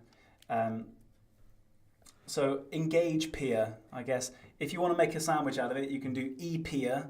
It's not particularly memorable as structures go, but it's essentially what we're doing. P in the middle, and then we've got our links either end to evaluation. Guys, remember this is a 20 marker, which is why there is so much more that's been written. So notice that this is 1, 2, 3, 4 paragraphs, and they're all longer than all the paragraphs that we did before.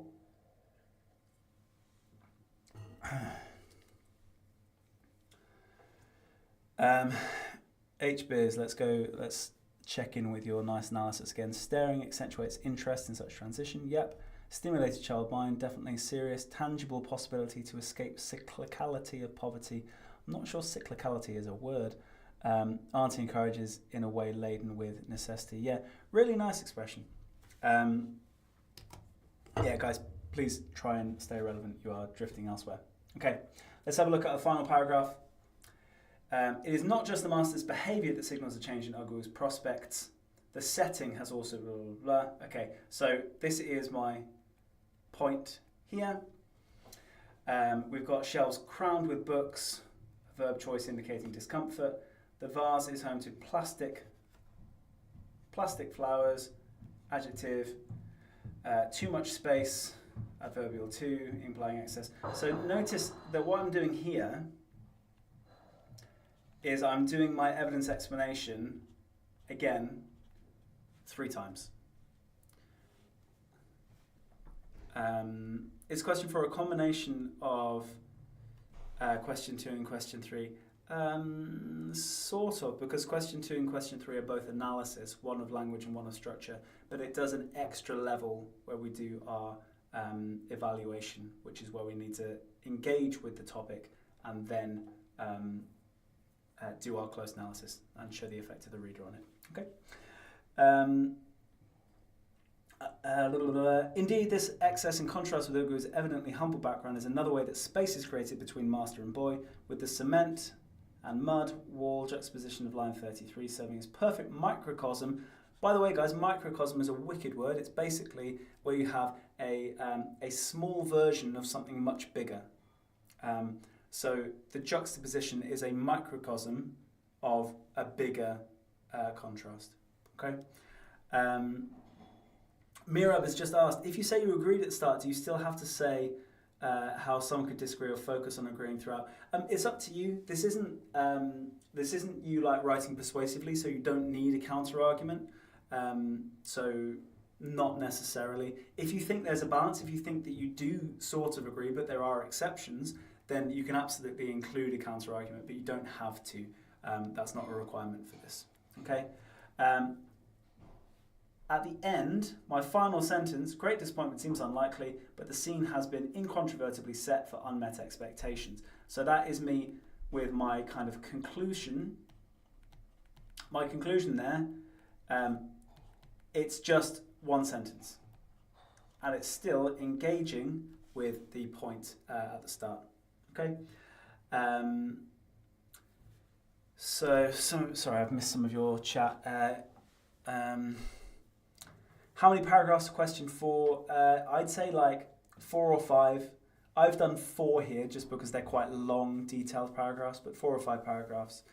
So basically like twice the amount that you've written for the language or structure questions. TCAM, could you talk about the flowers not being real? Definitely, yeah. I think it'd be a really nice point to make. There's only so much that I can fit into all of this, but yeah, definitely. Yassine used capitalist microcosm in English Lit on Monday. Nice. Love that. So Hale saying, I think you need to show a different perspective for contradiction. No, you don't need to do the counter-argument.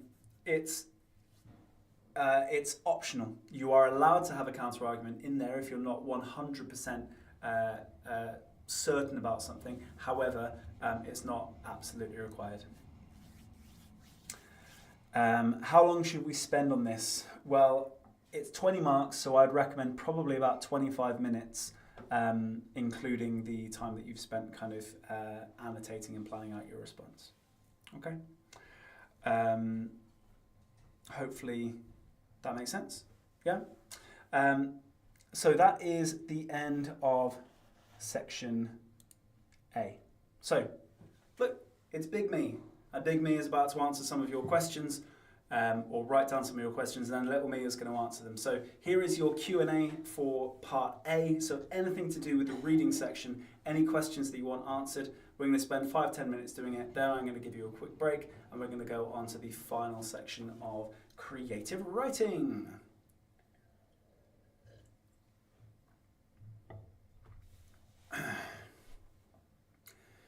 Abira, can you explain evaluation needed for Edexcel? Yeah, Edexcel, they just want you to do, again, they want you to do analysis, but they want you to use phrases like powerfully and clearly and effectively. So you basically like you're writing a review of the analysis as you go. That's kind of the big key with Edexcel's particular approach. What are the AOs for question 4? Let's just go on. It's AO4, so AO1 and AO4. Do I recommend doing question 2, then question 4, then question 3? Why? I can't see why you would, so no. Do we lose marks for getting language and structure features wrong? If you mislabel them, no, as long as the point that you're making about is clear. However, if you write about a structural feature on the language section and vice versa, you can't get the marks for them. So yeah, bear that one in mind. Do we need to talk about the author's purpose? I focus more about the effect on the reader rather than the craft of the author, but they both do the same thing. It's about the impact of the language, yeah? George, is this an okay time to ask a literature question? Yeah, that's fine. Go for it. What else? How many paragraphs do you recommend for question 4? I would say like probably 4 or 5. Basically, whatever you've done for questions 2 and 3, kind of like double what you did for either of those because it's worth more than twice as many marks. The text from section A, can we use it in our creative writing? You can let it inspire you. You can use some of the great vocabulary, but you can't copy out any like phrases or sentences from it. But yeah, you could definitely use some of the stories, some of the key vocab, but you can't obviously plagiarize. Yeah, good question though. Ghazala, going to smoke this exam? Yes, you are. Love that. What are the AOs? I've answered that already. How long should I spend on part A if I have extra time? Well, if you're spending about an hour on part A, so with the 45 minutes for writing and 15 minutes for kind of planning stuff, if you have extra time, if you have 20% extra time, then an hour plus 20% is an hour and 12-ish minutes. So you spend about an extra 10-15 minutes on part A. Any tips for Educas? I think I feel. Use those at the starts of your analytical paragraphs, and then you're doing the same thing for evaluation. Rabbi said, what is question 1? Question 1 is literally just picking out some quotes. I didn't want to spend any time on it because it's not worth it. Could I say I'm a microcosm of the big photo? Yes, yeah. I'm a microcosm of Louis does English. He's the main guy up there. Yeah. What else? Do we need to pre-plan? I would plan in the in the exam. Don't pre-plan. Don't come in with something pre-written because you won't be able to use it. What do I recommend for time management? Give yourself just set times. So say, right, I'm spending 10 minutes annotating, and then I'm going to go straight in. And then just keep an eye on the clock and say, right, well, I've spent 10 minutes on question 2, therefore I need to move on to question 3. Okay? Could I just recap the structure of paragraphs for each question? Yeah. So essentially you're using PEE just as a basic foundation. You can add some development for each of them. When it gets to question 4, then you're adding your kind of your sandwich to the PEE. What else? What have I missed? Do I watch Jojo Siwa? No, I know better than to do that. Can I use a movie plotline for the creative writing? Yeah, if you change it a little bit, that's fine. I would save that for the next Q&A section though. How do we get good marks in English language question 5? We're going to do that next, after the break. Deeper analysis. So CFK said, what would you recommend on how to do deeper analysis to get into band 4? Please don't blank me again. I hadn't realised I blanked you already, so it must have been really effective blanking. Sorry about that. What would you recommend on how to do deeper analysis to get into band 4? So deeper analysis, probably the easiest way to do that, or the easiest way to kind of move towards doing that, is when you've done your kind of PEE, that's when you bring in the development. So you go, I think this, that's my point. I've provided some evidence, and now I'm going to analyse that evidence. I've done that. Okay, so I've done my PEE. And then you might do, to kind of deeper analysis, you go, and we can also see this pattern in and provide some further evidence for it. It's just a really nice way of showing that you've shown an awareness of the whole text, you've shown an awareness of patterns, you've got kind of like bonus analysis tacked onto the end of your paragraph. So I can't tell you how to get better at analysing, but I can tell you to add that to your PEE structure as a way of kind of extending it. Again, sorry if I blanked you, I definitely didn't mean to. Ben, if you get 25% extra time, then again, do the same maths, but add 5%. So George is asking that literature question. So as you will know, the Inspector Calls question was on Mrs. Burling's social class and views. However, due to pressure and rushing, I annoyingly read it as Mr. Burling. Will I be limited?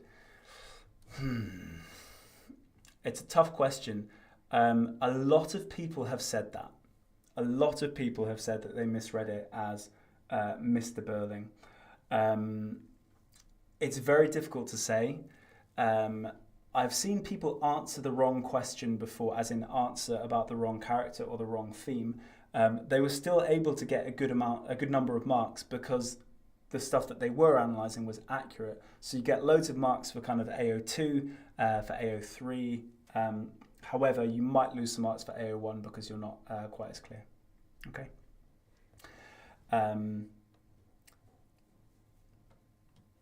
What else? Would we lose marks if we don't use ambitious vocab in section A? No. No, so there's no assessment of your vocabulary in section A at all. It's not like in English Lit where you get AO4 marks dotted in throughout your answers. You only get assessed on your vocabulary in section B, the creative writing bit. So don't worry about it, Zara. Mohammed, what are we covering in the bonus session as we have already covered question 4? We're going to do another question and I'm going to respond to it live rather than just talk you through one I've done before. Okay? What else? I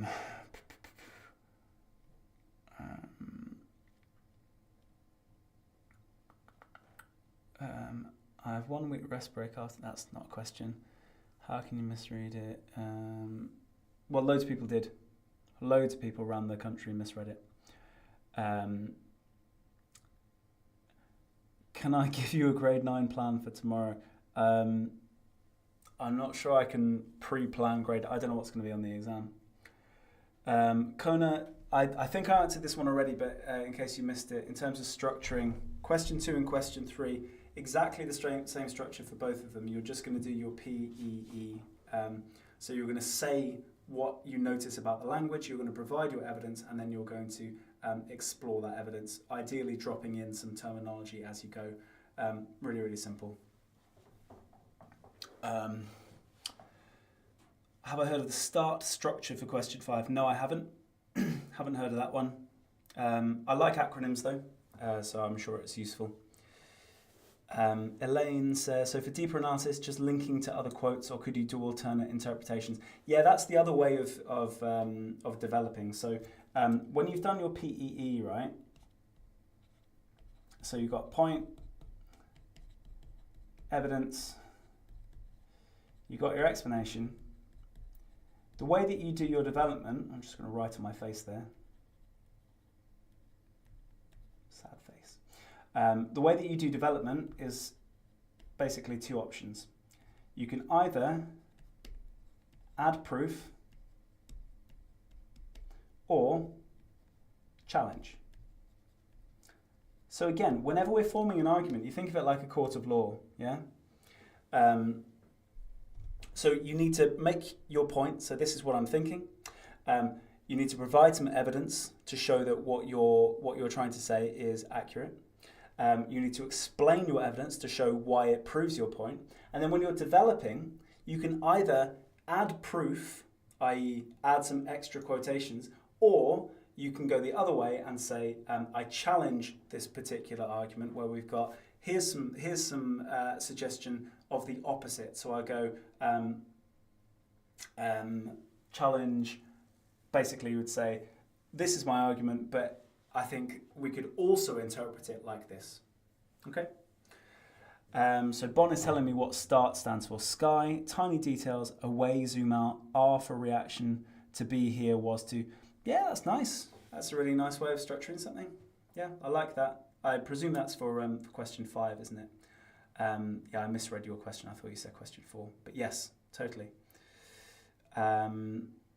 So to get into level 3 clear, should you always agree and stick with that for question 4? As in, should you agree for the evaluation question? Yeah, I'd recommend it. Charlie, can you write creative writing about a whole movie but changing it a bit to avoid being copyrighted? Yeah, I mean, sort of, yeah, you can do. Although the thing with a feature film, is it's going to be about 2 hours, right? You aren't going to have the time to make a 2-hour-long story in the amount of time you've got in the exam. If you've got like 45 minutes, you're not going to be able to fit in the key details of a whole story. So I would say if you're going to use an existing story, I would pick like a shorter story rather than something as long as that. Because what you'll find is that you can't do any justice to what you're writing because you're just having to skim over the details. Hopefully that makes sense. For edXL, how many paragraphs do you need for question 3? I tend to do it in kind of, for edXL, I think it's kind of the same. It's very similar. You would have kind of like 3 or 4 paragraphs is usually enough, sometimes 2 to 3 if they're particularly detailed. Charlie saying, what about an hour and a half? What about an hour and then a cliffhanger? Yeah, if it asks you to write a full story, don't end on a cliffhanger. If it asks you to write the beginning of a story, then you can end on a cliffhanger. But I can tell you as an examiner, if you're asked to write a full story and you just write the beginning of a story and then go like ... it's very frustrating and we can't give you the marks for kind of writing a story because it's not a story. A ultimate, is section A meant to prepare you for section B? You can use it. Use the text from section A to inspire you for section B for sure. That's absolutely fine, but no, you don't have to use it in any way. Okay guys, right, so we're going to take a break now. Let's come back at 10 past. Okay? Back at 19:10. Okay? Have a little break. Have a little drink. Have a little snack. Don't go video gaming. I know what you guys are like.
So guys, let's welcome Lucas to the modding. Thank you so much for being so welcoming and kind to him.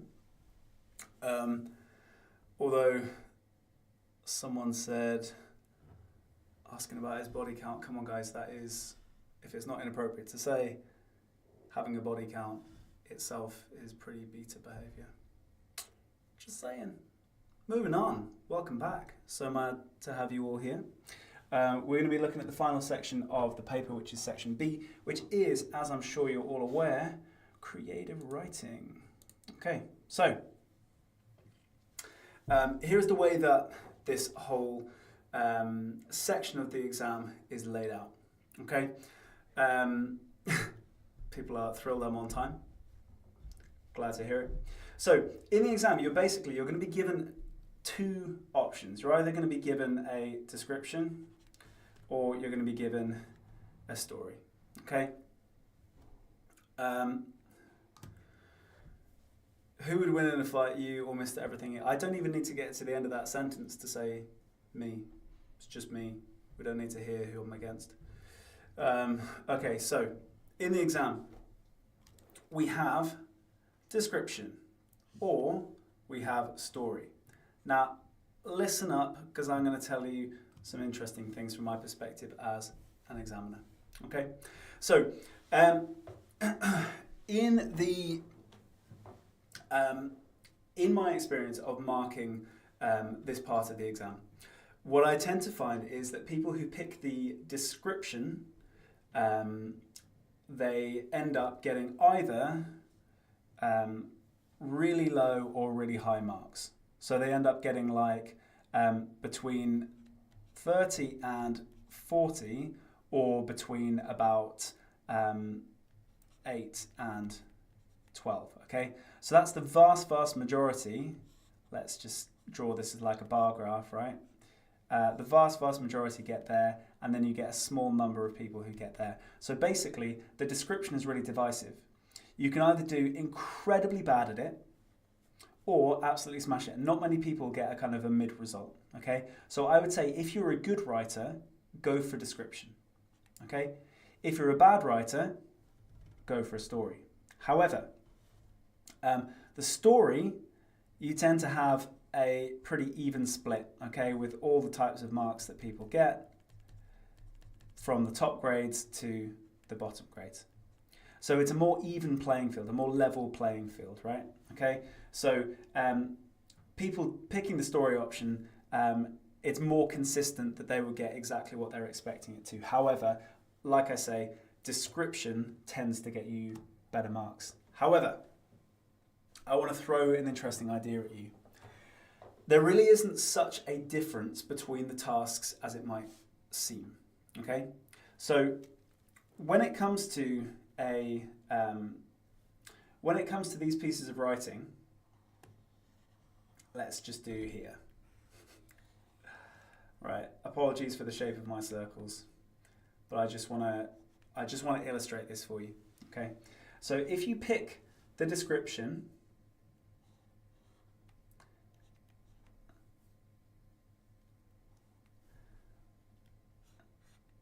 and I'll do that there. Okay, if you pick the description, the majority of what you write is going to be a description. However, there's going to be at least part of it which is going to need some kind of narrative or story. Same thing goes, if you're writing a story, there should be at least part of it that is descriptive.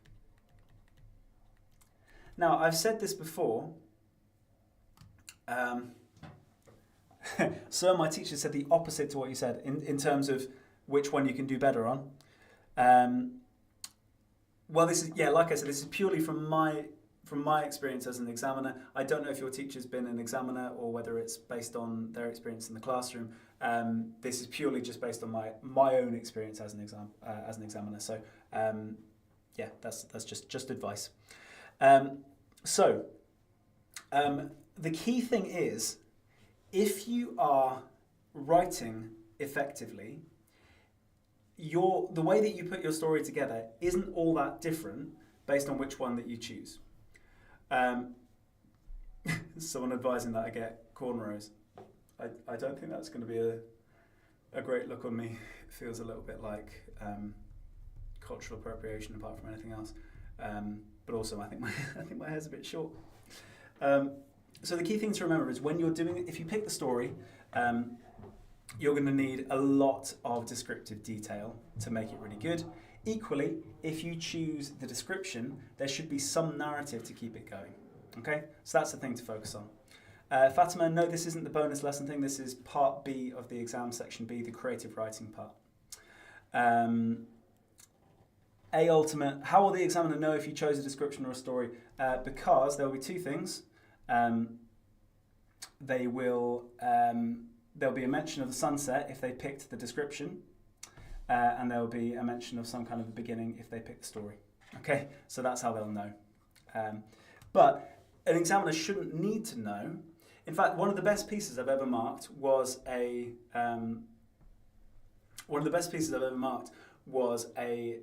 descriptive piece. Right? They chose the story option. However, they wrote about 4 pages worth of description with just 1 or 2 little narrative points. So they kind of said, like someone arrived at a location, then they spent a while describing the location, then they saw a person, they spent a while describing the person. But the vast majority of it was descriptive. They clearly wanted to write something descriptive, they just didn't like the prompt from the picture, so they just picked the story option and still did a description. Okay, so it's just something to take into account. Amelia, is this worth staying on for if you're doing EDUCAS? Why would you not? There is a creative writing element in the EDUCAS exam, so yes, I would stick on for this. Right, I'm picking the description. Okay, I've decided I'm picking the description simply because I feel like I can do better. Right, I feel like we can get more out of it. Can I just point something out that really irritates me? Right, if I just go back previously to the story, what people tend to do when writing stories is they say this, then this, then this, times, right, 1 billion, okay? People end up doing that, and it really, really frustrates me as an examiner because it's so dull, okay? We just have too much narrative. When people tell stories, the reason that we have so many people who do really badly on stories, it's because they focus too much on the story and not enough on the writing. Okay, they don't bother trying to show off their writing skills. They just go, this happened, and then this happened, and then this happened, and then this happened. So if we take the example, let's say that the story is about a football game, and I've seen this before. We have students who will go, so it was. The game was against the local rival school called HCS, and their team captain was James, and we flipped a coin, and we got to do kickoff, and we won because we passed the ball lots, and then James passed to Harry, and Harry passed it back to Abdul. Abdul took a shot from just outside the 6-yard box, got it past the 2 defenders and the goalkeeper.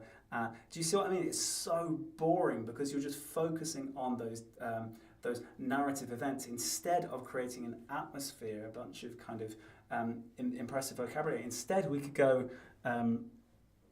the rival side had arrived. The coin was being flipped. There was a palpable sense of tension in the air. The crispness in all of our cheeks as the wind blew through gave us an innate sense of dread that comes with sporting accolades that could be ours if we worked, blah, blah, blah, blah. Do you see what I mean? Like, it's dull. it's really dull if you don't build up the atmosphere, the description, the setting, the tone, all of those sorts of things. Okay, so hopefully that makes sense. Some people are asking, Charlie's asking, would you mind if I use the Batman versus Penn story? you go for it. That's fine. Pen agrees. Yeah, you've got our permission. That's all good. How much should we write for the story? AI pages. I don't know. You're writing for about 40 minutes once you've done your planning. So probably 3 pages, perhaps. Depends on your handwriting size. Suleiman, do you reckon it's a good idea to have a story ready which is 35 to 40 marks that you can adapt to the question? It sometimes works, but usually examiners can see it, and most of the time it's just not that great. So I would say no. Do you need to be specific? I'm not sure what you mean. So you do need to make it clear that you are answering one of those questions. Do the examiners mark you based on the words or type of words that you use? Yeah, so you do definitely get marks for the quality of your vocabulary. If you use ambitious vocabulary, you're going to do better. So absolutely. Dylan, when you do question 5, do you have to circle which option you choose? No, that's fine. How many paragraphs for question 5? You do as many paragraphs as you need to get the job done. What would you recommend for the first sentence of a story? Well, it depends what the prompt is, Magnus. If the prompt is write a story about a new beginning, I might start with something like something kind of provocative and mysterious, something like we all thought we'd got to the end, but really a new beginning was coming our way, or something like that, which is just kind of provocative. Let's go get the Batman voice again. Yeah, tell you what, when I read my example, I'll do the Batman voice for you guys. What's a tip to revise for ambitious, complex vocabulary? Because I don't know any. Really good question, Bond. When we go on to the next slide, we're going to just write a bunch of really cool vocabulary that you can steal and magpie and maybe drop into your story tomorrow. Jasmine, is an unknown narrator that's revealed at the end okay? Yeah, I think that's quite fun. Which question would I recommend to answer, in my opinion? I would pick the description. If you're a good writer, you can put a little bit of narrative in there, but you're mostly focusing on description, which is where you get to show off your language skills, which is where most of the marks are available. So that's my advice.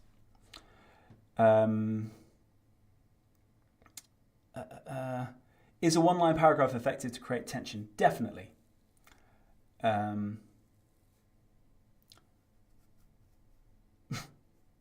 Mohammed, when is the, I presume that's supposed to say bonus session. Yes, it is right after. Ben, the maths teacher said he would let us cut his hair if we got full marks. Can this be the same for you? Neil said that. Neil's already cut his hair. Yeah. No, I mean, there's not that much hair to cut, to be honest. It's quite short. Do we just have to describe the picture for the descriptive writing? No. Nakshat, you don't describe the picture itself. You use the picture as inspiration. So, if you look at the wording of the question, it says, describe a place at sunset as suggested by this picture, which means you don't need to talk about her, you don't need to talk about these buildings, you don't need to talk about the pavement, you don't need to talk about this effect on the camera, you don't need to talk about this guy's rucksack. Like, you don't need to describe the picture itself. You just need to describe a place at sunset as suggested by this picture. So the picture's just there to help you if you would struggle otherwise. Yeah?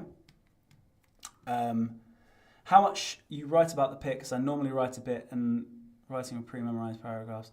CFK, stop saying I'm blanking you. Literally, the first time I see your questions, I'm responding to them. I do not have as much... I would need to care enough to be blanking you. I don't know who you are. I'm not blanking you. Just give me a chance to get to your question. It's disappeared now. The question was, how much should you write about the pic? So, like I was just saying, you don't need to write about the picture at all if you don't want to. The picture is just inspiration. Okay? How do you indicate whether you're doing a story description? You don't need to. You just start writing. Should I learn a paragraph description based on a setting? I wouldn't, because you might not be able to use it. You can obviously pre-plan some like really good vocabulary or maybe some particular phrases that would apply to lots of things. That's absolutely fine. How many sides should you write for question 5 description? Again, it's probably going to be about 3 pages in the end, depending on the size of your handwriting. Is the picture better than the story? I just feel like the description gives you more opportunity to show off your language. Okay, so I would choose, in answer to Ski's question, I would choose the description, and I have chosen the description. So let's have a look. So the first thing that I'm going to do, Under the Bridge has asked a question. Could I change the setting to night if it was daytime in the picture? Yes, as long as the description didn't say describe a place at night, as suggested by this picture, or describe a place at day, as described in as suggested by the picture. So as long as it doesn't specify the time of day, yes, you can change the time of day. Yeah. Zainab, if we do description, does it specifically have to be on the picture, or can we add other stuff? No. So the picture is just inspiration. You don't need to refer to anything in the picture if you don't want to. It just needs to be about a sunset. Okay. SK, if you got the new beginning prompt, can you say one sentence in the present and then just write a pre-planned flashback of how it led to a new beginning? Yeah, that would be fine. I don't like the idea of pre-planning. I just don't like it. It's against everything that I believe in. So you guys can ask questions about it, and I can give you my honest response, but you need to know that I am slightly biased against taking that approach because I don't think it's wise. Okay, so what I do when I get a picture, when I get a sunset, when I get a description rather, is I just make a couple of notes, okay? So the first thing I do is I think sensory. One of the easiest ways to get more bang for your buck out of a description is to think about the senses. So obviously I'm going to think about, mostly going to be visual, but we're also going to have some audio, maybe some smell, and that's pretty much it. We're not going to have taste or touch because they're not really relevant. So I'm going to be thinking about sensory things. So visually speaking, I'm going to start thinking, okay, what can I do with colour?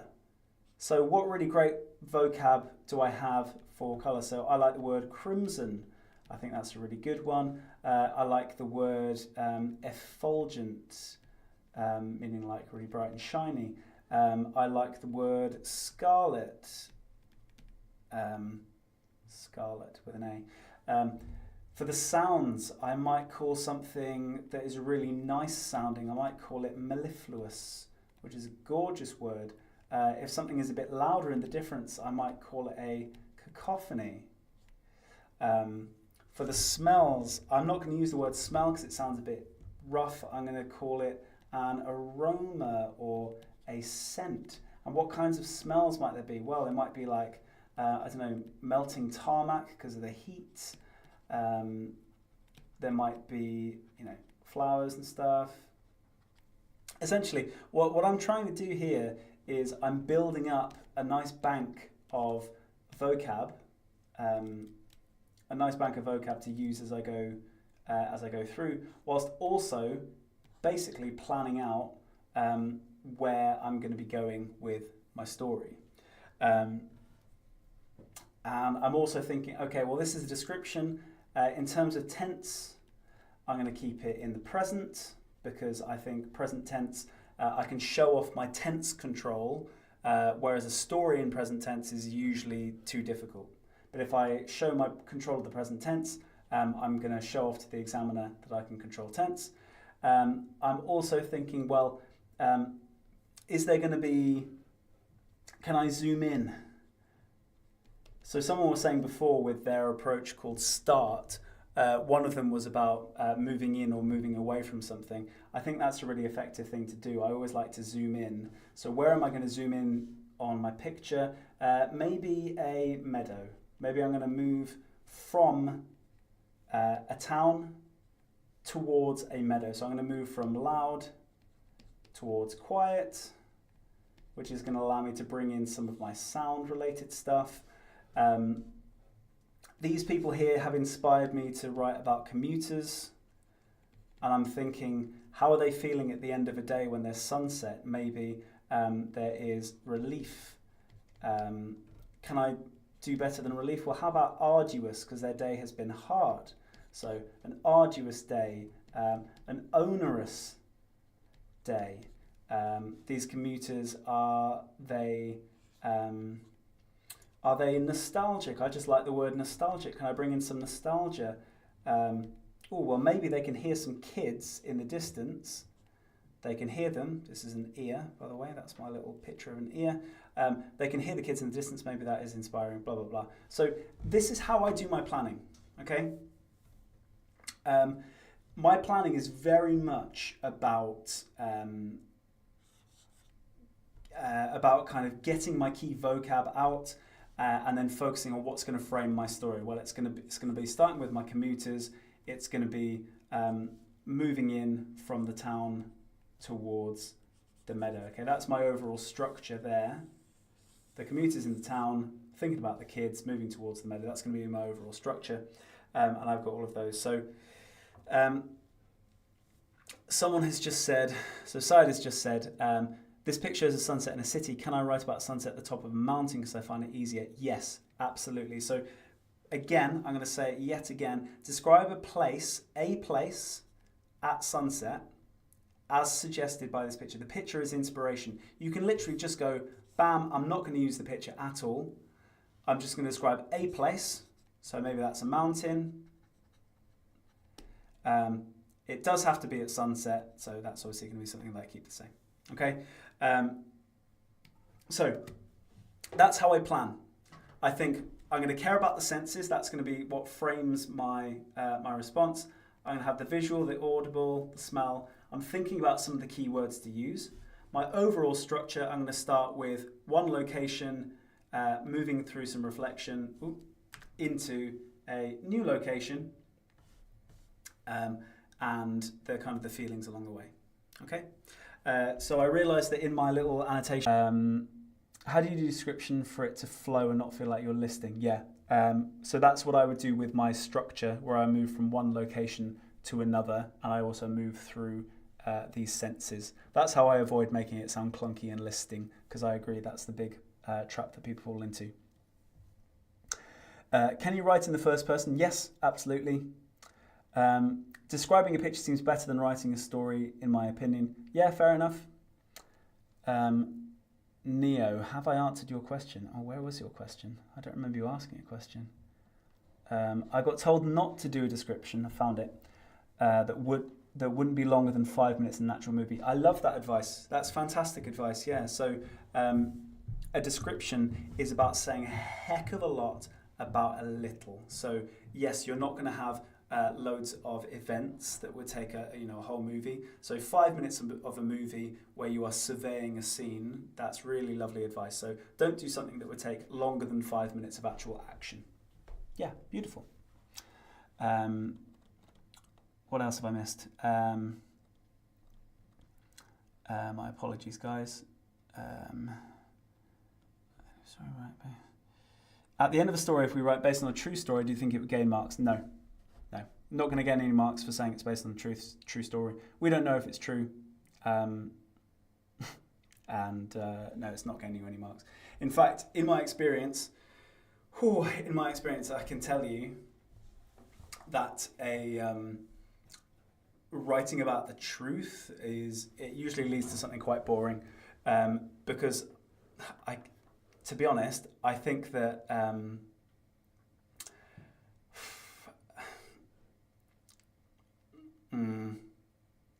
tricky. Yeah, I don't really know how to answer that one.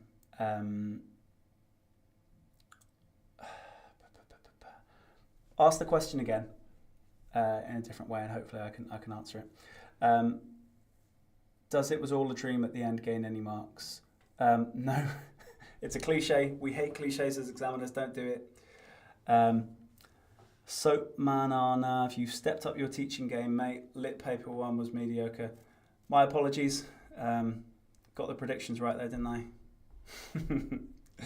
The sun's not rosy, mate. It can be. It depends on the time of day. For the description, can you talk about all the things you pass? Yeah, totally. So you can make a narrative out of it. So you're walking down a street, this is what you see, this is what you smell, this is what you hear. Absolutely fine. Am I going to go through the story? No, I'm just doing the description for this part. Can we write in first person? I think I answered that one already. Yes, you can. Some people sharing some nice vocab, somber presence. Yeah. Please read it as Batman, as promised. Sure. Okay. Right. Well, we're going to go into what I ended up writing.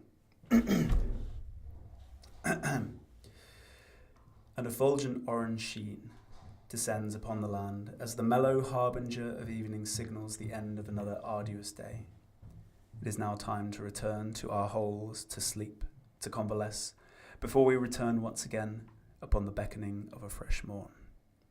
Warmed by the magnanimous glow of a sun performing its best work at curtain call, the commuters make their way home with the car windows down.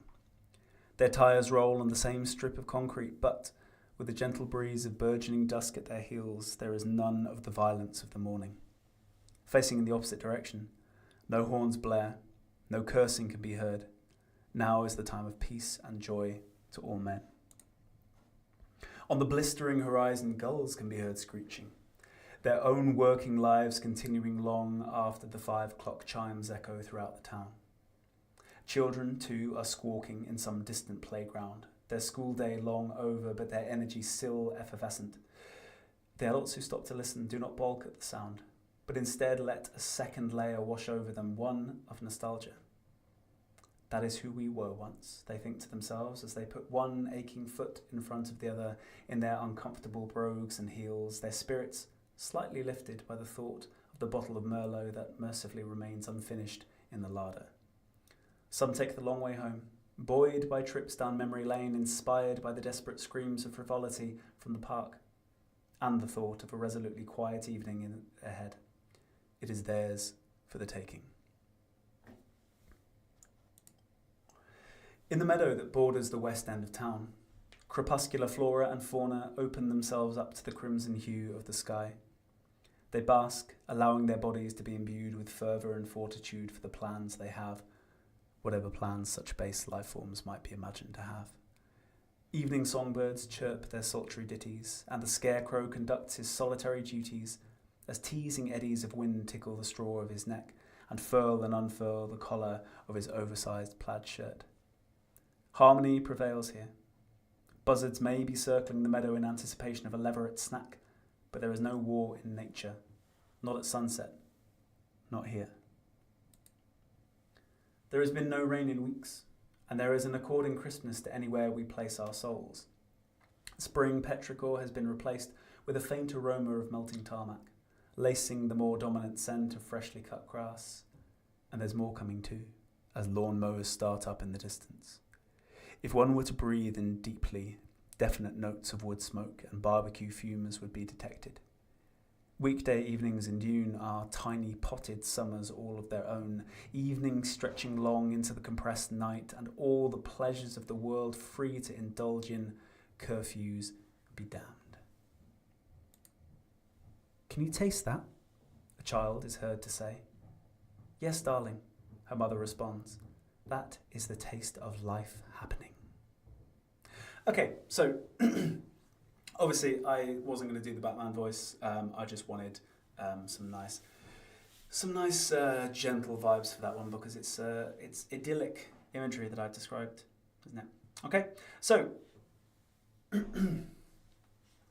hopefully that was quite clear what I was doing there. I just want to draw attention to a couple of things that I was thinking about when I put that piece of writing together.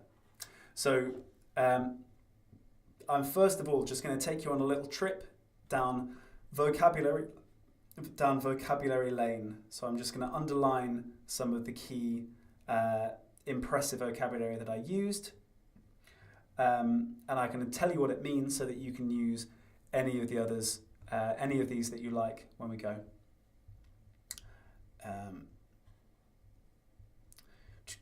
So we've got effulgent, harbinger, arduous, convalesce, magnanimous, burgeoning. What else? Effervescent, bulk, nostalgia,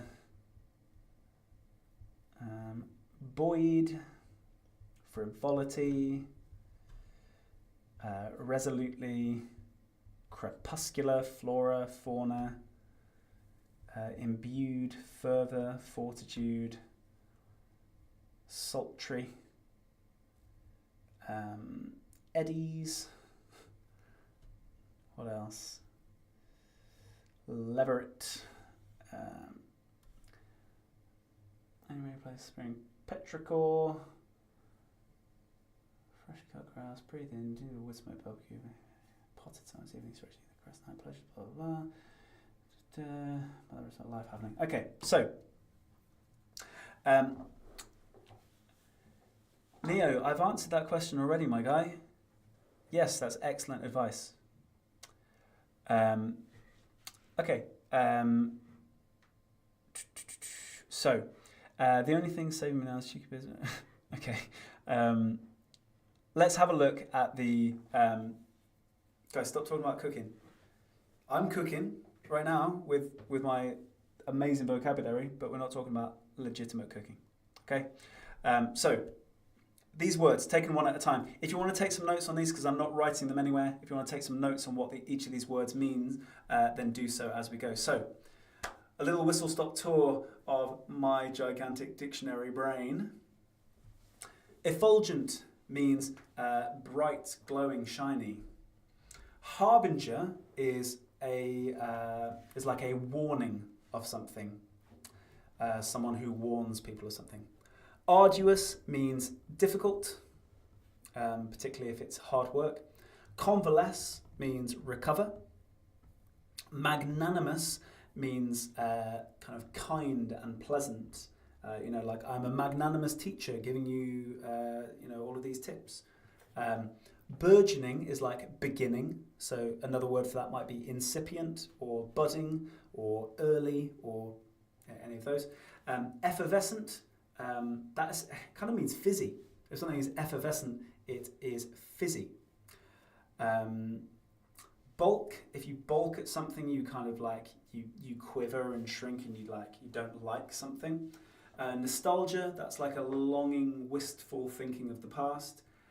If you are buoyed, B-U-O-Y-E-D, it means that you are lifted by something. So like a buoy out at sea, that's one of those things that floats in the water. If you are buoyed, you are lifted by something, particularly emotionally. Frivolity, that's basically fun and silliness. Resolutely basically means like very in this particular case. Crepuscular means things that come out at like dawn and dusk, so when there's a changeover of lights from like sunset and sundown. Flora and fauna, that's plants and animals. Imbued means you've been like something has been put into you, like an energy or an emotion. Fervour, that is like enthusiasm and energy. Fortitude is strength. Sultry is usually kind of like flirty. Eddies are like little gusts of wind. Leveret it's a baby hare, so like a little rabbit type animal. And petrichor is the smell that you hear after the rain. Okay, so you've got a whole bunch of vocabulary that you can pick out and put into your own writing. Any of those that you really like. Someone has just said harbinger of death. Yeah, harbinger of death. So that will be like so things that kind of warn you of death or let you know that death is coming. Bonds 6734. Does poor handwriting affect the examiner's first impression of your response? If your handwriting is so bad that it's unreadable, then it's very likely that you would word process your response. If you're not word processing it, it means that your school has never thought that your handwriting is so bad that it needs to be word processed. If it's not so bad that it needs to be word processed, it's easy enough for us to read. So when I've been an examiner and I have seen things with bad handwriting, it's never as bad as you think, okay? I can always read it. And sometimes if an examiner can't read something, they will pass it on to the head examiner to mark instead, and they will spend time like converting it sometimes, like typing it all out so they can then mark it. So don't worry about handwriting. Try and be clear, but don't worry too much. What does petrichor mean? It's the sound, it's the smell after it's been raining.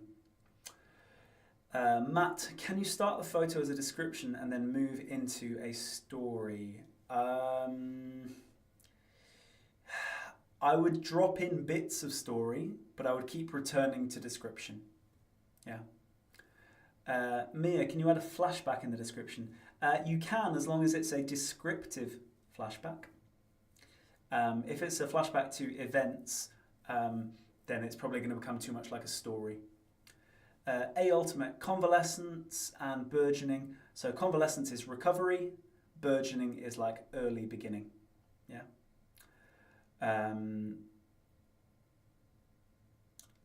So I heard our exam goes through 6 different examiners. Usually it'll just be one, unless there's moderation, so a random selection, so like a few thousand papers will then be moved on to a second examiner to check the marks, and then if there's disagreement, then it will go to a third examiner. So there's a moderation process where if people disagree with a mark, then it gets moved along. Yeah.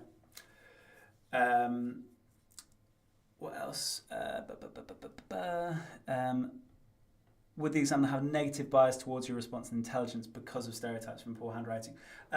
No, I wouldn't say so. It's a really good question. Like obviously, if we can read it, we will focus on the actual language coming out. So I would say no, we're not going to allow any kind of bias to come through.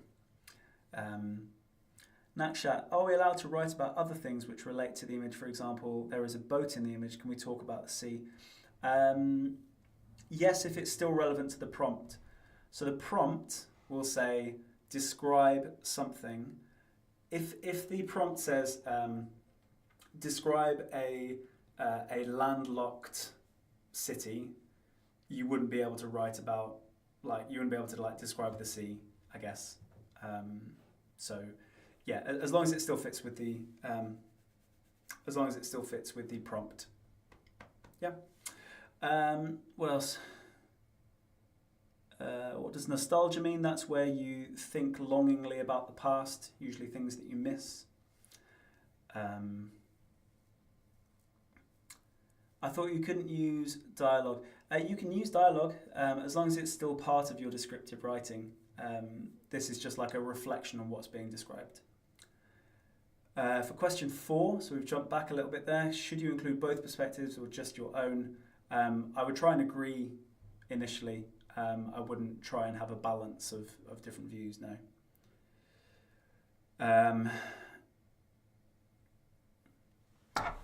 Yeah, again, Bon, with handwriting, definitely don't worry about it. If the content is good, that's what you'll be marked on. We're grown up enough to recognise the effect of bias, and we don't allow it to affect your score. Don't you worry. Neo, what order do you suggest we answer the questions in? I would do them as they are. I would do them 1, 2, 3, 4, 5 in that order. What does sultry mean? It usually means kind of like flirty. Some of you guys have started talking about an in spectacles, so I think we're probably done that. Is this a student level response? That's an excellent question, Jasmine. It's a very high student level response. It's extremely rare that when I'm examining, I will get a full 40 mark piece. However, when I have got a 40 mark piece, like a full marks response, it typically looks, pretty much like this. Okay, so you can obviously still get a grade 9 with 37, 38, 39, and it won't be quite as impressive as this, but this is, I have seen 16-year-olds around the country who have produced things like this, just not very common. Okay. Bon, what's your question?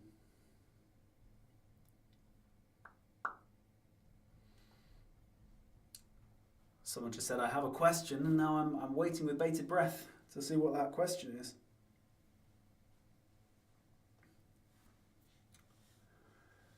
Ryan, do you think the grade boundaries will be high? Yeah, probably. The exam boards are working really hard to um, to try and get things back to 2019 level, because obviously 2020 and the associated COVID years ended up being like the grades went all over the place. So they have been working quite hard to make the exams more difficult or the grade boundaries higher, but I don't think it's going to be significantly higher than last year, for example. So 2023 was much closer to 2019 levels, so it will be fair. Bond's question has come through. What constitutes one singular individual mark from your question 5 response? It doesn't really work like that. So we give a holistic mark. So we give a mark out of 24 for the content and organisation, and then a mark out of 16 for technical accuracy. We don't go through like ticking, this is 1 mark, this is 1 mark, this is 1 mark.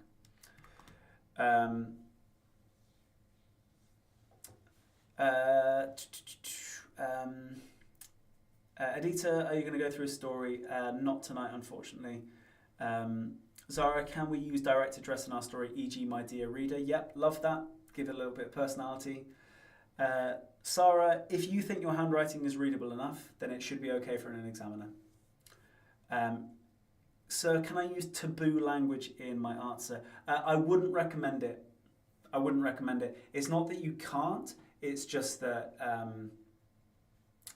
it's not going to gain you any extra marks, and you might have an examiner who thinks that it's unsavoury, so I just wouldn't take the risk.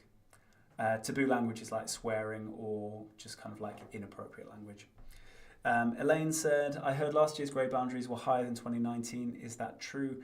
As in like they were harder. They were pretty similar. Or it's slight differences between exam boards, but they were pretty similar to 2019. What grade is 30 out of 40? You don't get a mark. You don't get a grade based on one response. It's obviously the whole total of everything that you've done, but it's kind of like a high 7, 8-ish in terms of percentages.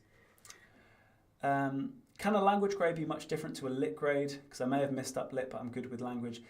Yes, absolutely. They're separate GCSEs, marked completely separately, graded completely separately. I've seen people who've got 4s in lit and 8s in language before. I've seen people who failed one and passed another. Yeah, absolutely. What would make someone get 39 but not 40? Usually like reluctance as examiners. If we see something that's almost perfect but not quite perfect, then we probably wouldn't be able to award it that. Jasmine T, does technical accuracy include ambitious vocabulary? Great question. AO6, I assume what you're talking about. When it says technical accuracy here for AO6, that's supposed to be about technical accuracy, but it also relates to how ambitious the vocabulary is. So you get AO6 marks for ambitious vocabulary, but AO5 is also where you get marks for ambitious vocabulary. So using vocabulary, which I've obviously used a whole bunch of here that you can steal, it's kind of double weighted, as in using ambitious vocabulary. If you spell it right, you get marks for that. If you use ambitious vocabulary, you get marks for that as well. So that's what I'd recommend.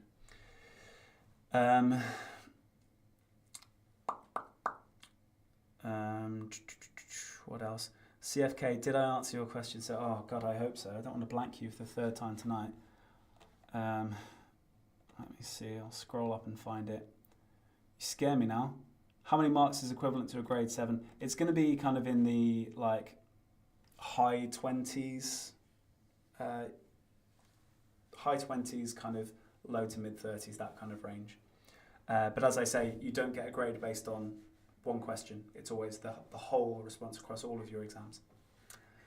Can I quickly go through when and how to use semicolons and varied punctuation? Okay. I've used an example of semicolons in a sentence here. So if you have a look at semicolon use, facing the opposite direction, no horns blare. No cursing can be heard. Now is the time of peace and joy to all men. So essentially all I've done here is instead of full stops. So the key thing with a semicolon is it should make sense on its own as a full sentence. So you use semicolons in place of full stops, particularly if the sentences are quite closely linked. So I did it there where I get, we're talking about how everyone's in a better mood in the evening. Facing the opposite direction, no horns blare. No cursing can be heard. Now is the time of peace and joy to all men. Okay. Right. Guys. Sorry, Charlie's just said something. What was the technique for description done with drop place character? I need a quick recap for that. So, I've got no idea what you mean. Sorry. TCAM, great question. What's better, to use high-level words but with some misspellings, or simple words with no errors? The first one. So you get more marks for using ambitious vocabulary than you would lose for misspelling it.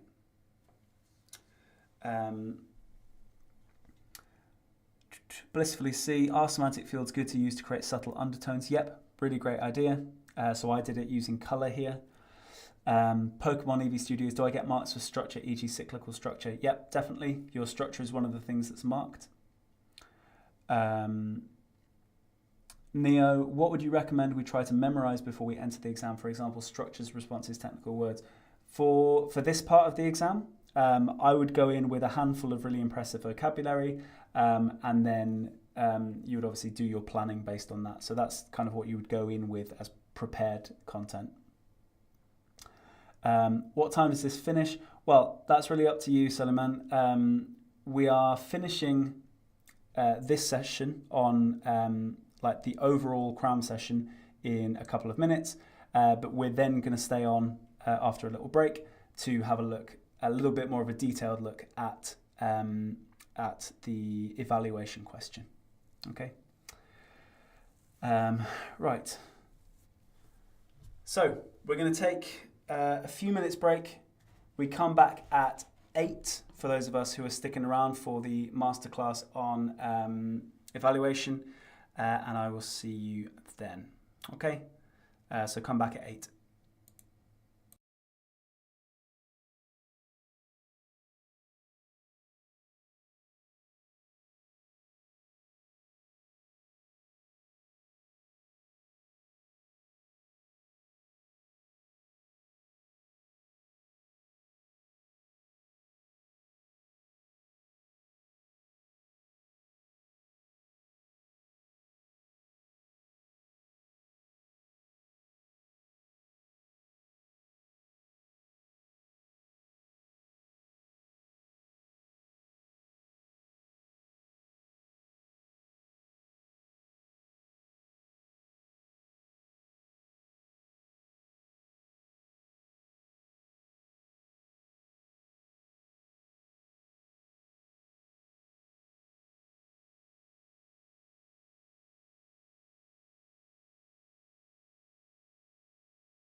Yo, what's up, guys?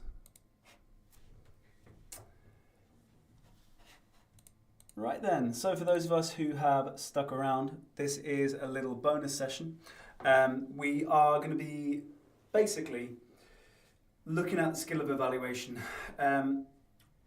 Whenever I've been kind of sort of teaching throughout the years, the biggest thing that comes up is students essentially saying, I don't feel confident with doing evaluation. They've done kind of comparison, they've done creative writing, they've done analysis, all of that kind of stuff they've done for kind of years and years and years, and they feel really confident with. But when it comes to evaluation, they suddenly lose the kind of their confidence. By the way, to those of you who are going because you're done with the cram session, good luck tomorrow. I'm super proud of you. I'm totally convinced that you're going to smash it. Those of you who have stuck around, we're going to hopefully go on till 9. Depends obviously how much there is to cover. If we finish slightly early, then hooray, we get an early night. I can have my dinner. But obviously, if we need all of that extra help, then I'm here till 9, and we will crack on with it. Okay. So yeah, for those of you going, good luck tomorrow. You'll be amazing. So let's jump right in, shall we? So we're specifically in this session looking at the evaluation components. That's question 4 of the English language paper. We already looked at an example earlier, obviously, and I think we were quite confident with it. However, we're going to have a second go at it because, again, people tend to struggle. So,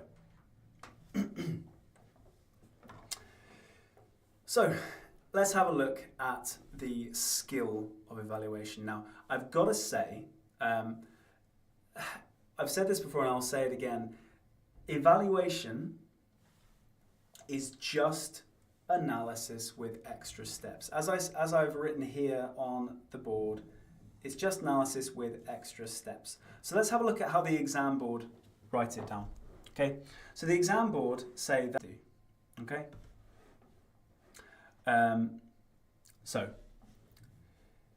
shows perceptive and detailed evaluation looks like this. So it develops a convincing and critical response to the focus. So that is engage with the focus. And I've put an example question on the right that we'll be able to have a look at in a minute.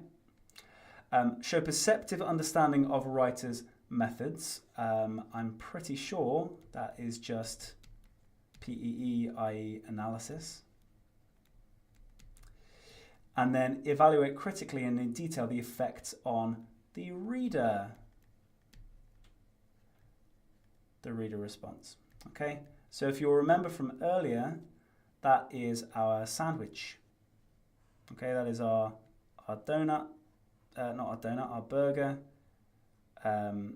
So there's my seeded burger buns. There is point, evidence, explanation. There is reader, and there is engagement. Okay, there's our lovely little burger. Okay, so that's essentially what the examiners are looking for. They want you to engage with the question. They want you to do some analysis again, and then they want you to basically say what the response is on you as a reader.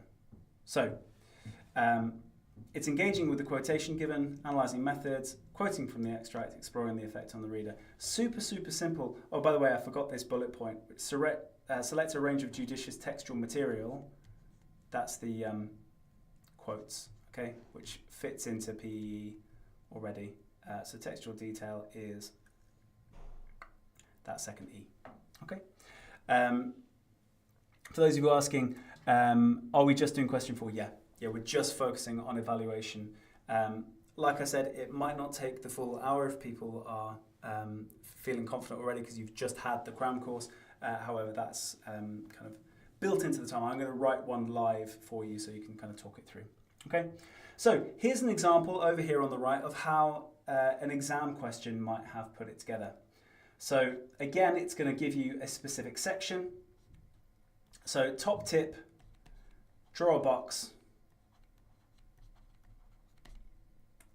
That's supposed to be an A, by the way. Draw a box. So when you get to the extract, you just draw a box around that section, lines 24 to the end. Okay? Neo, feeling very confident, thanks to me. That's awesome. I'm so pleased to hear it. Thank you so much for coming. That's awesome. Yeah. We do this in lit, we become experts. Cool. Nice. Yeah, so that kind of agreeing thing. Okay?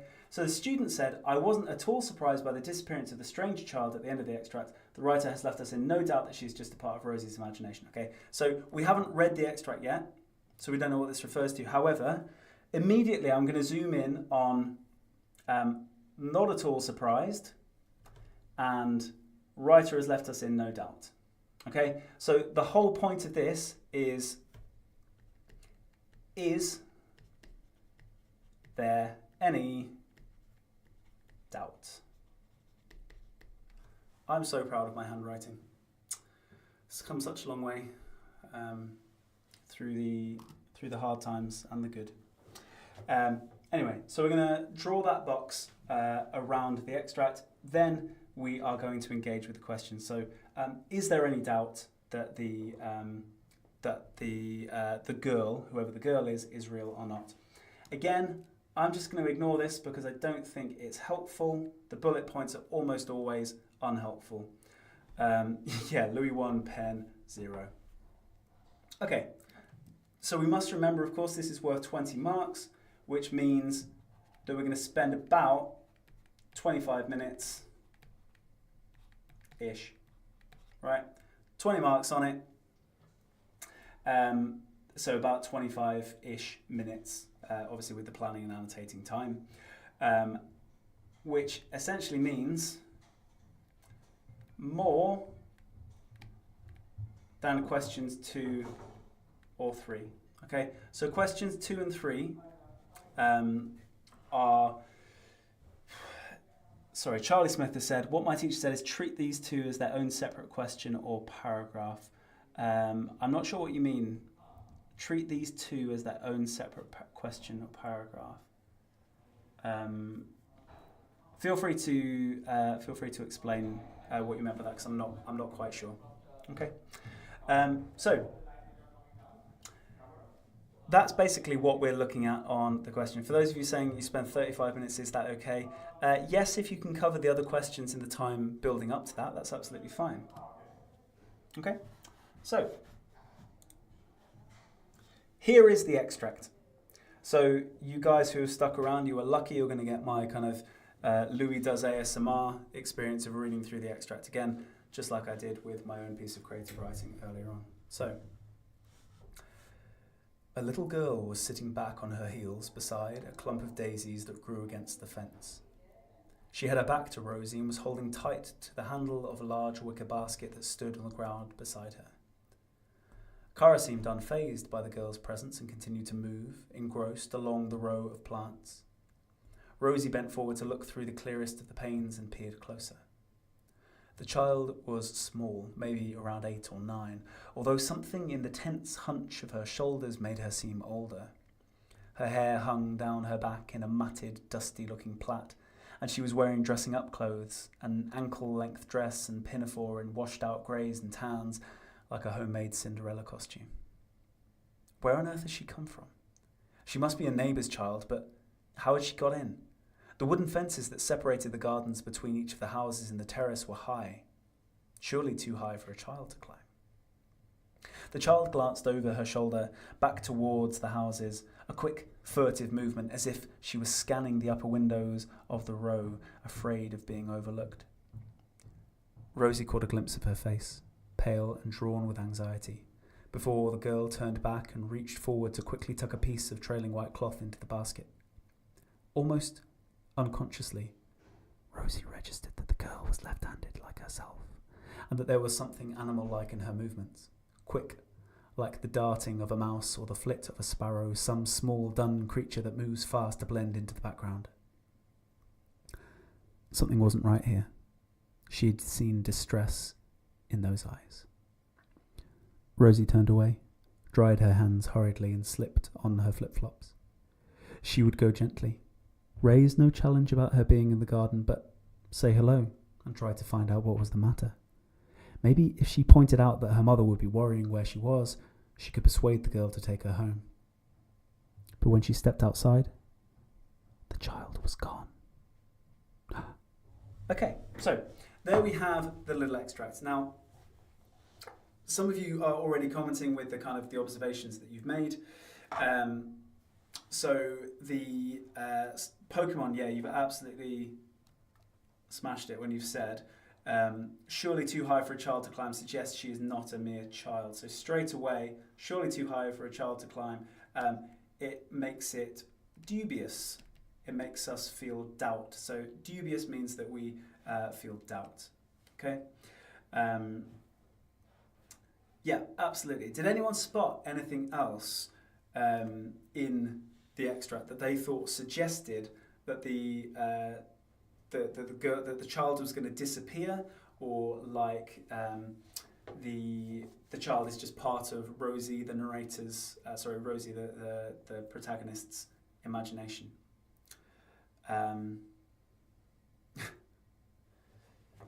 Guys, I feel like something's crawling on my legs. Is that the effect of the ASMR? Ski says it's a spider. Is it a cool spider by any chance? What else have we found in the extract?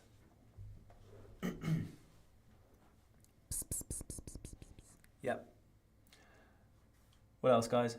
Rosie doesn't see her face. Does she not see her face? Let's have a look. Child was small, surely too high. Child glanced over her shoulder. So yeah, she had seen distress in her eyes.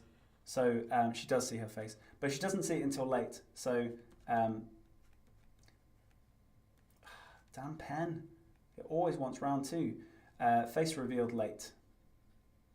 So it creates this sense of mystery. Yeah, I agree. Nice. What else? How about the fact, yeah, someone said Cara seemed unfazed by the girl's presence. Can she see her?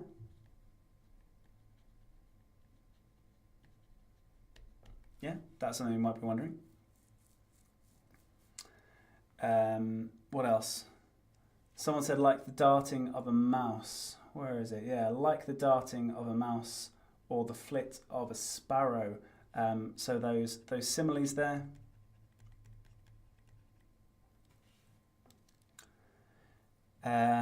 HBiz, back on fire, supernatural aspects of child brought into the fore, where on earth she came from, yeah, so that question there, where on earth had she come from, where is that, yeah, so that sentence started there, yeah, definitely,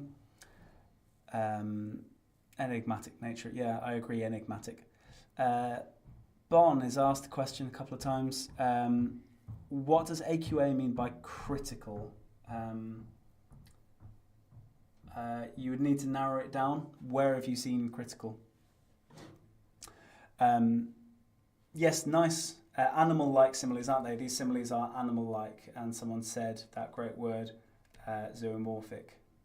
So they're zoomorphic similes, definitely, animalistic connotations. Excellent. What else? Anything else in here that makes it seem like she's potentially not realistic? Because something that I noticed was she would go gently. So this is a plan. It's not an action. Now, as soon as she mentions the plan, the fact that she's going to do something, it makes it seem like she might potentially not follow through with that. So perhaps the girl is going to disappear. Nice, someone's mentioned the Cinderella costume. So it's obviously a reference to fairy tale. So does that potentially mean not real? Is this all make-believe? Pale, yeah, so we've noticed that her face is pale. Is she kind of fading? Lack of colour, she's fading away, losing a sense of being around. Yasmin, this is AQA. This is AQA. Yeah. Oh, okay. So Bon, you've updated your question. In the level 4 mark scheme, what does AQA mean by a critical response for level 4? So critical response there, it's basically saying that you are being, you're diving into the question. You're really getting to grips with the question, unpicking the question's language.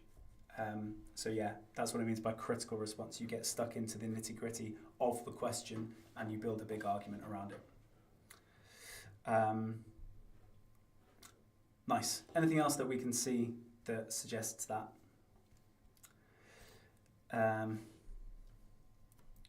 Start and end are both talking about the girl. Yes, it is cyclical. You could talk about the cyclical structure, but I'm not sure if that means anything to do with her being likely to disappear. So you could link that, but you would need to explain why. How about this word maybe? There's a suggestion it might not happen. Okay, so there's a maybe, might disappear. What else? She's wearing dressing up clothes. Nice, yeah. So dressing up clothes, a little bit odd, considering that she doesn't know anyone there.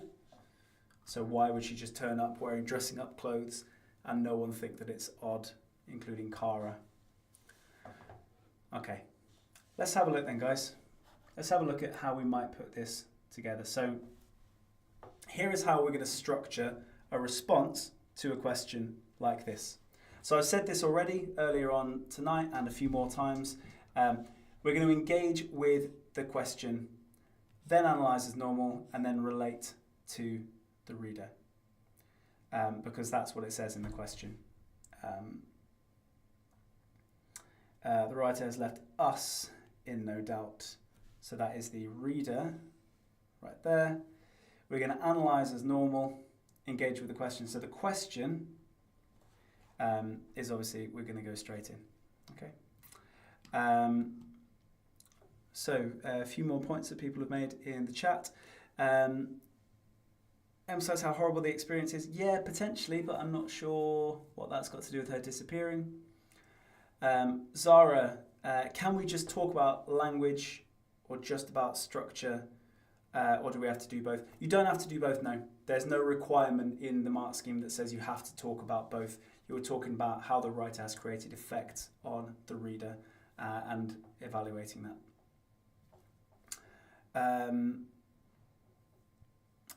Okay. Someone's just noticed EAR. They've said ear.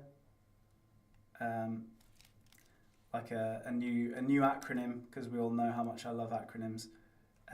Yeah, maybe EAR. That's how we can structure this if we want to. Nice one.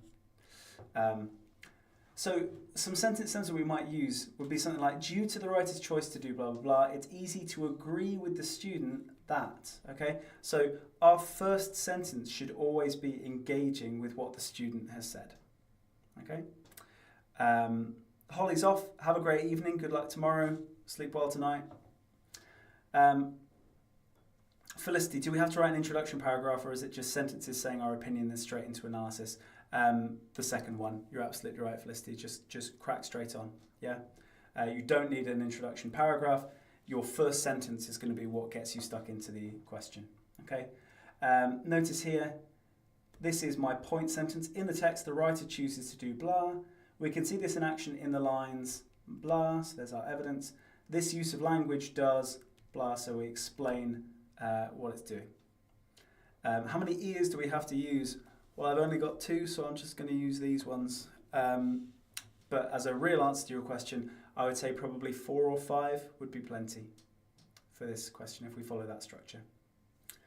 And then finally, relating to the effect on the reader, the writer has created whatever effect on reader, so X effect on the reader, who is bound to Y, much as the student suggested, okay? So that structure that we do, the writer has made this effect on the reader, much as the student suggested. I'm linking back to my idea from the start, okay? So once we get to the end of our paragraph, we link back to that idea. Here's an example that the exam board provide. So the exam board recommend a response like this. I don't think it's perfect, but this is a level 4, i.e. like top grade response. So the first the first sentence says, despite Rosie's initial thoughts, the writer includes so many clues that the girl is imaginary that we are not at all surprised when she disappears. Okay, so not at all surprised when she disappears is a direct reference to the question. Okay, I wasn't at all surprised. Okay, the use of the simile, quotation, undercuts Rosie's attempted rational explanations, places the girl within the genre of fairy tale, signalling to the reader that we should not trust what Rosie is seeing. So this bit here is just the condensed P-E-E. And then we go into a reader. So the reader response. A reader familiar with fairy tales knows that they are characterised by sudden disappearances and unexplained events, so it is not remotely surprising to find that the girl is suddenly gone at the end. The writer has left clues throughout this section that there is something more supernatural occurring in the garden that Rosie ever realised, even if the reader suspected it from the very start. Okay, I'm going to call that a bit rambling. I'm going to be honest with you guys. I think you could have made it like that short. You could have just had one kind of sentence that hopefully would get the point across. So if we have a look at our ear, this is an ear paragraph, isn't it? So our E, engagement with the question, referring specifically to the terms there. A, so we're going to do our analysis, P-E-E, and then we've got our reader response, which I don't think needs to be any longer than any of the other sections. Pokemon EV Studios, what book is this from? I don't know, sorry, I can't remember off the top of my head. If you type in a few of the words from it with quotation marks in around it into Google, it will bring up where it's from. Ski says waffling won't get me a 9. You're damn right. You're damn right. We don't want to be waffling. We just want to be succinct, precise, straight to the point. Sorry, I didn't realise caps lock on. That's fine. I thought you were just really desperate to know where it came from. But that's cool. Okay, so moving on. So the first thing I'm going to do is a quick. So I've realised that some of my my annotations haven't come across, so I'm just going to remember a couple of things. So a little girl. I might zoom in on the fact that it's a little girl rather than naming her. So there's already some mystery to begin with. So she had her back to Rosie. I'm going to link that later to glanced over her shoulder. So there's a long time spent where we don't see any more of her.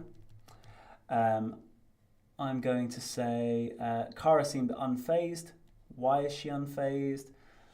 We already said about Cinderella, didn't we? So is it make-believe? Where on earth she come from? It's quite a dramatic rhetorical question there. Surely too high for a child to climb, that adverb surely making it seem quite extreme.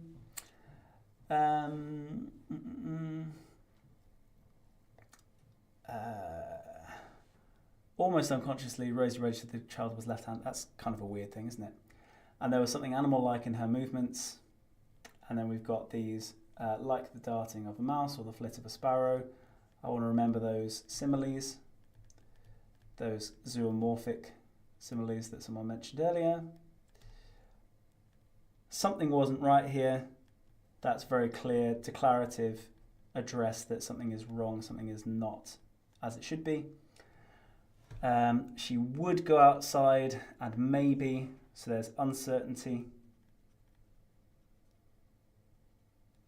there. The child was gone. Okay, so we have that lone paragraph there. Okay, so the way that we're going to approach this is I'm going to type out a response based on this kind of a discussion. So we've made it really clear. That our focus,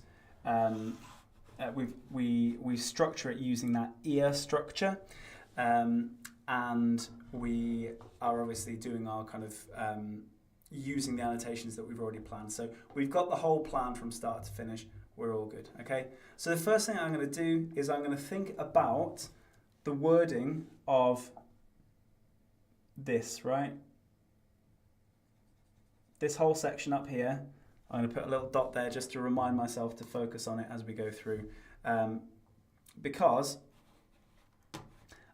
I want to engage in my first sentence with what the student is saying. So I wasn't at all surprised by the disappearance of the stranger child at the end of the extract. The writer has left us in no doubt that she is just a part of Rosie's imagination. So I'm going to go straight on and say,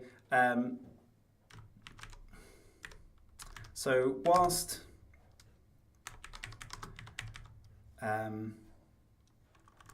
so I'm going to go straight. I want Rosie's perspective to conflict with our perspective as an audience. So whilst Rosie attempts to rationalise, sorry for the typing, guys. It's not a keyboard I've used before. Whilst Rosie attempts to rationalise the child's presence, there are too many clues that she does not belong there. So we are unsurprised. Okay. So we are unsurprised by her disappearance. Okay. So my first sentence, like I said, is already going straight into engaging with what that student has said. So the student has said, I'm not surprised by it, blah, blah, blah. So whilst Rosie attempts to rationalise the child's presence, there are too many clues that she does not belong there, so we are unsurprised by her disappearance. That is my engagement with the point, and I've got my point sentence in there. So, so where are my clues? Let's go with it.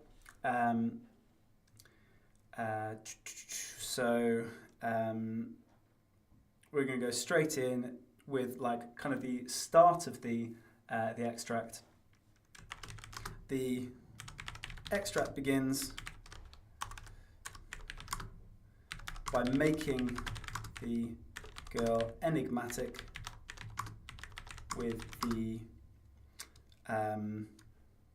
indefinite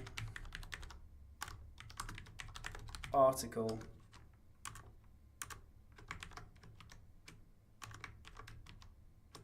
a little girl, and adding mystery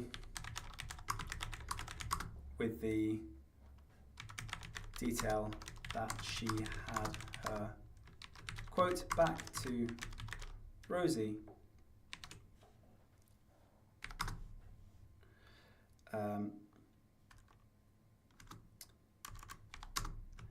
As readers, we are forced to contend with the idea that she is an unusual and unexpected figure in the garden. This sets the scene for a later disappearance. Sorry, I've missed some questions. What's enigmatic mean? So enigmatic means kind of mysterious. Ski says, do you talk about language only? No, you can talk about language and structure. Any features. Yeah.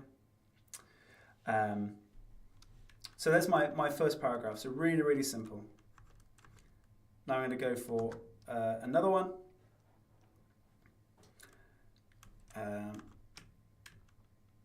So my next paragraph. Let's go with the all of the incredulity. So incredulity is where someone can't believe something. It is unmistakably clear in the writer's choices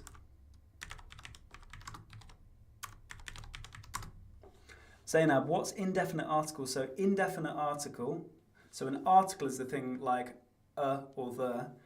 The definite article is the, because we know what it is, and an indefinite article is a or an before something. So it's saying that we don't know exactly what it is, hence indefinite. Okay? It's unmistakably clear in the writer's choices that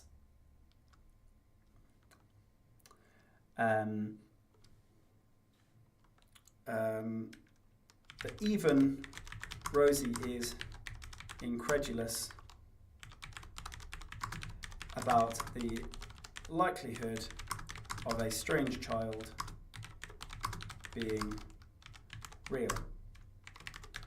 From the start,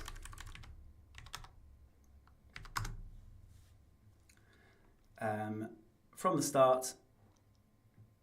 it's not even from the start, from the second paragraph, Rosie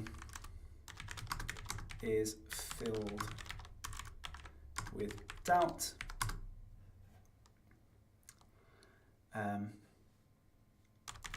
Posing the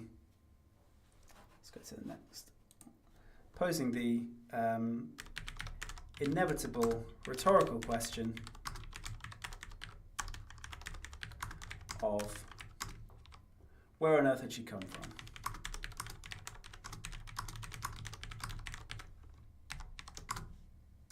So in this particular bit here, I want to zoom in on some of the language that's being used to explain it.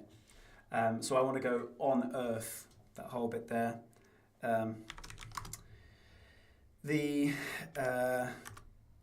What would we call it? The sanitized expletive. That sounds really fancy, but it's essentially when someone avoids swearing by using or avoids blasphemy or swearing by putting something kind of more sanity. So instead of saying where the hell or where the beep had she come from, we've gone with where on earth. Yeah. So the sanitized expletive on earth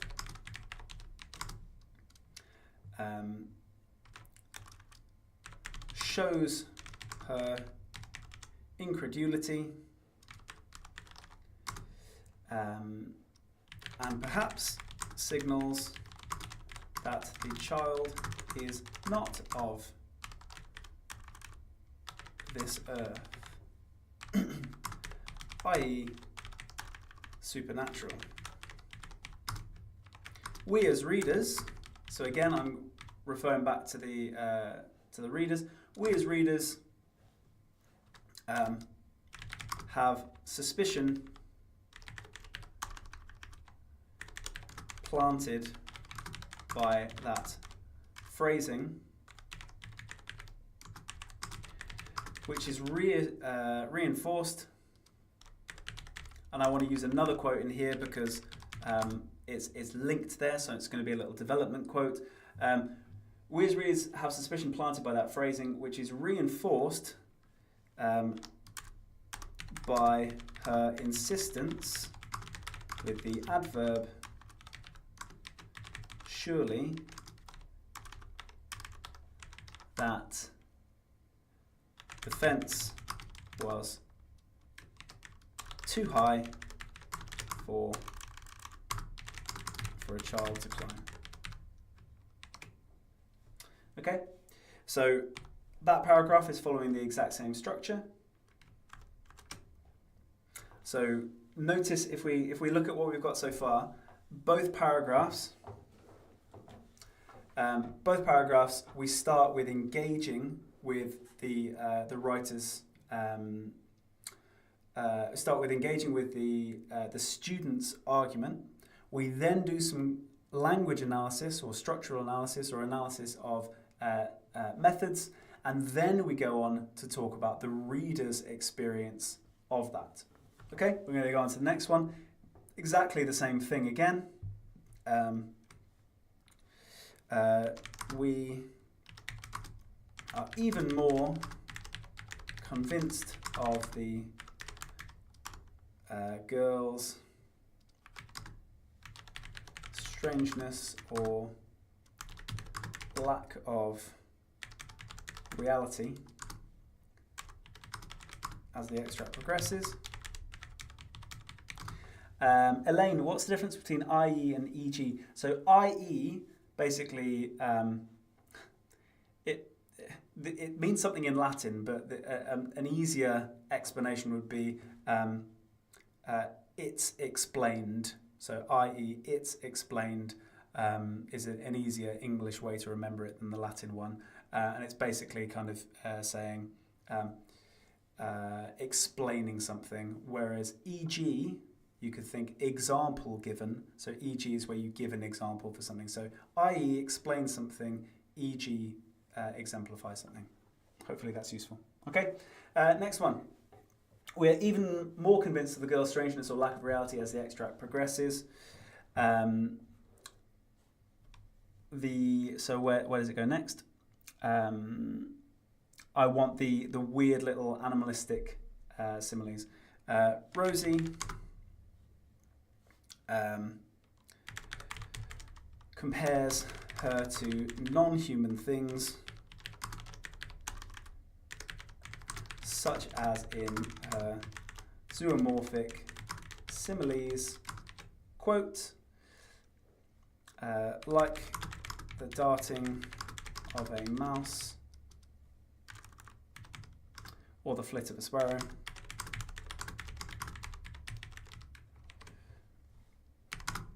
Giving an impression of non-humanity. The reader's experience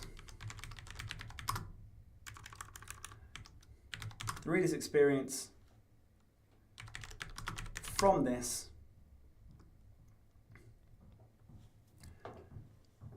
guys, are we drifting off onto some other topics? Could we avoid doing so? That'd be really useful. The reader's experience from this dehumanized description is to presume that there is something bizarre about this child. We move on. So again, remember this is 20 marks, so we're looking for 4 or 5 paragraphs. We've done 1, 2, 3 so far, so we're going to lead 1, maybe 2 more to make sure that it's a thorough response. Now, I'm doing really brief paragraphs just to show how quickly and easily you can do this. If you want more detail in your paragraphs, then you can add it and you can do more detailed analysis. That's absolutely fine. But what I would say is if you just follow this really basic EA structure that someone mentioned earlier, then you can you can get a whole bunch in there. Okay. So, moving on.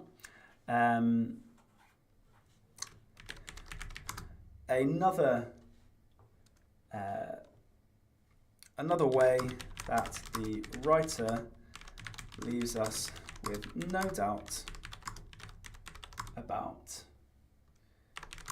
the girl being part of Rosie's imagination. So what I'm doing here is I'm referring specifically to the language of the student's quotation again. So I'm going to quote it directly. Another way the writer leaves us with no doubt about the girl being a part of Rosie's imagination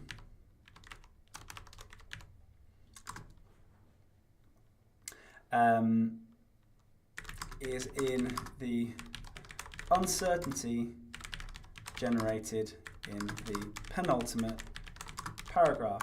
For those of you wondering what penultimate means, it means one before last. So the penultimate paragraph is the one before the last paragraph. So there's my sentence. I'm engaging with the question again. So that's my engagement. And then we would go straight in. Would this be a full 24 mark response? It'd be a full 20 mark response, yeah. So it's 20 marks available for this question. Could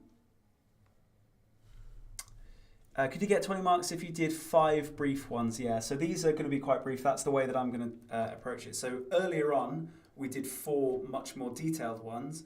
But for this example, we're doing 5 slightly more brief ones. So I'm showing you 2 ways that you can do it. So if you stuck around from earlier and came to this one, you can see 2 ways of using the same structure to get the same result, depending on how much detail you include. Okay. So I'm going to go in with the writer uses the conditional tense. She would go to describe Rosie's plans to investigate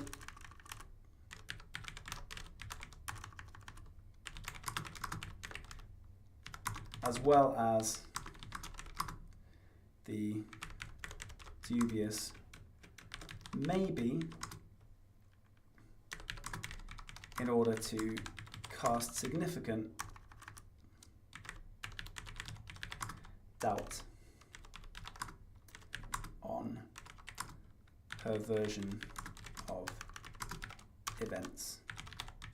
As readers, so on this particular occasion, I'm thinking about kind of dramatic irony, because we know that this girl is not real, but it doesn't seem like Rosie has accepted it yet. As readers, due to Rosie's inability to spot her own clues, we have... If you run out of space, then just take notes on the things that I'm saying in like around the margins rather than writing out the whole thing. Zara, does writing in high quantities substitute for low quality? It can never fully substitute for it, but in these quite sort of simple paragraphs that I'm doing, because I'm doing enough of them, it can still be a really good response. So yeah, if you're brief, you need to do more of it. If you're more detailed, you don't need to do as much of it. Felicity, should we write about one part of the statement first, then the next in separate paragraphs, as in one sentence about being unsurprised and another sentence about her being just part of Rosie's imagination? Yeah, I mean, you can do. That's one way of doing it. That's certainly one way of doing it, Felicity. You can have kind of split up your argument, but because they're both saying kind of the same thing, you know she's going to disappear because she's a part of her imagination. They're kind of linked. If you want to split them up, then that's a good idea as well, but it's not a requirement. Due to Rosie's inability to spot her own clues, we have a sense of dramatic irony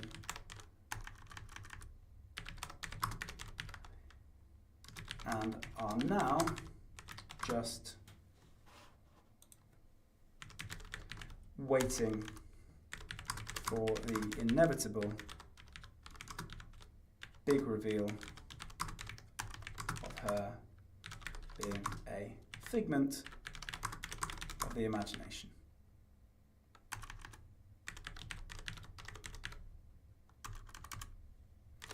And then we're going to do one more paragraph. Like I said, we can do 5 of these short ones.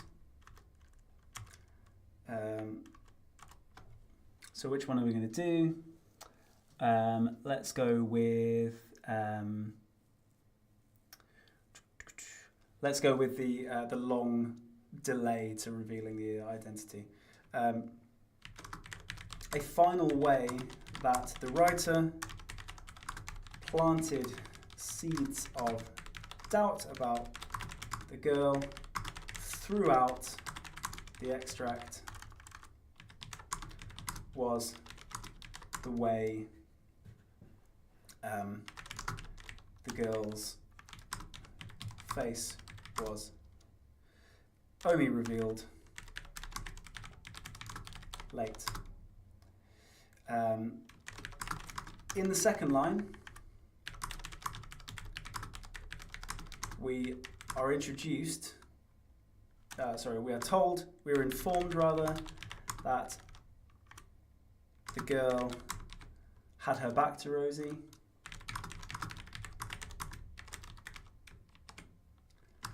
And it is not, how many lines is it? Let's crack on. So we've got 1, 2, 3, 4, 5, 6, 7, 8, 9, 10, 11 lines. We've got 11 lines there before we actually get the reveal of her face. And it's not 4. 11 lines. Who said I'm just waffling now? Yeah, not waffling. I'm just repeating the same boring, simple structure over and over. That's why it's sounding like that. It's supposed to sound like that. Okay, so how do I bacterize it in? It's not for 11 lines that we finally have her face, i.e. her identity, revealed.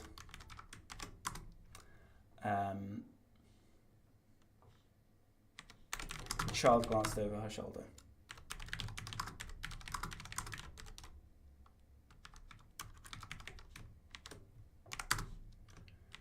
What this does for a reader, again, I'm just mentioning the reader now. What this does for a reader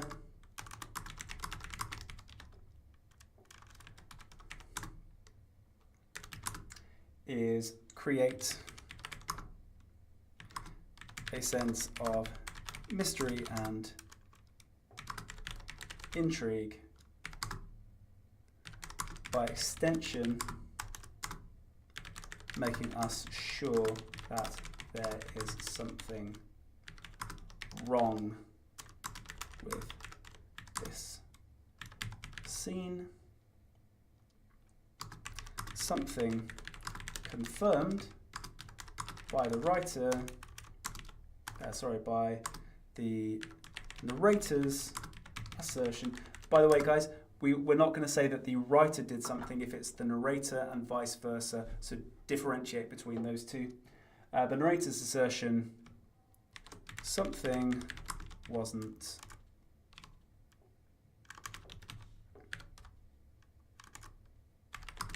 right. Sorry about my typing, wasn't right there.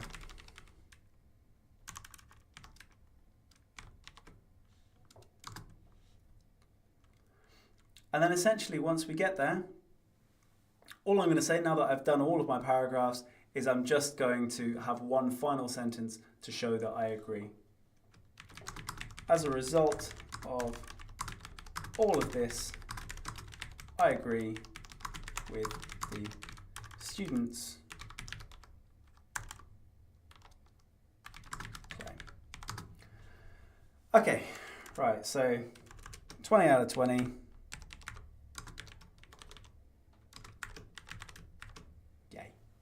Okay, are we happy with that response?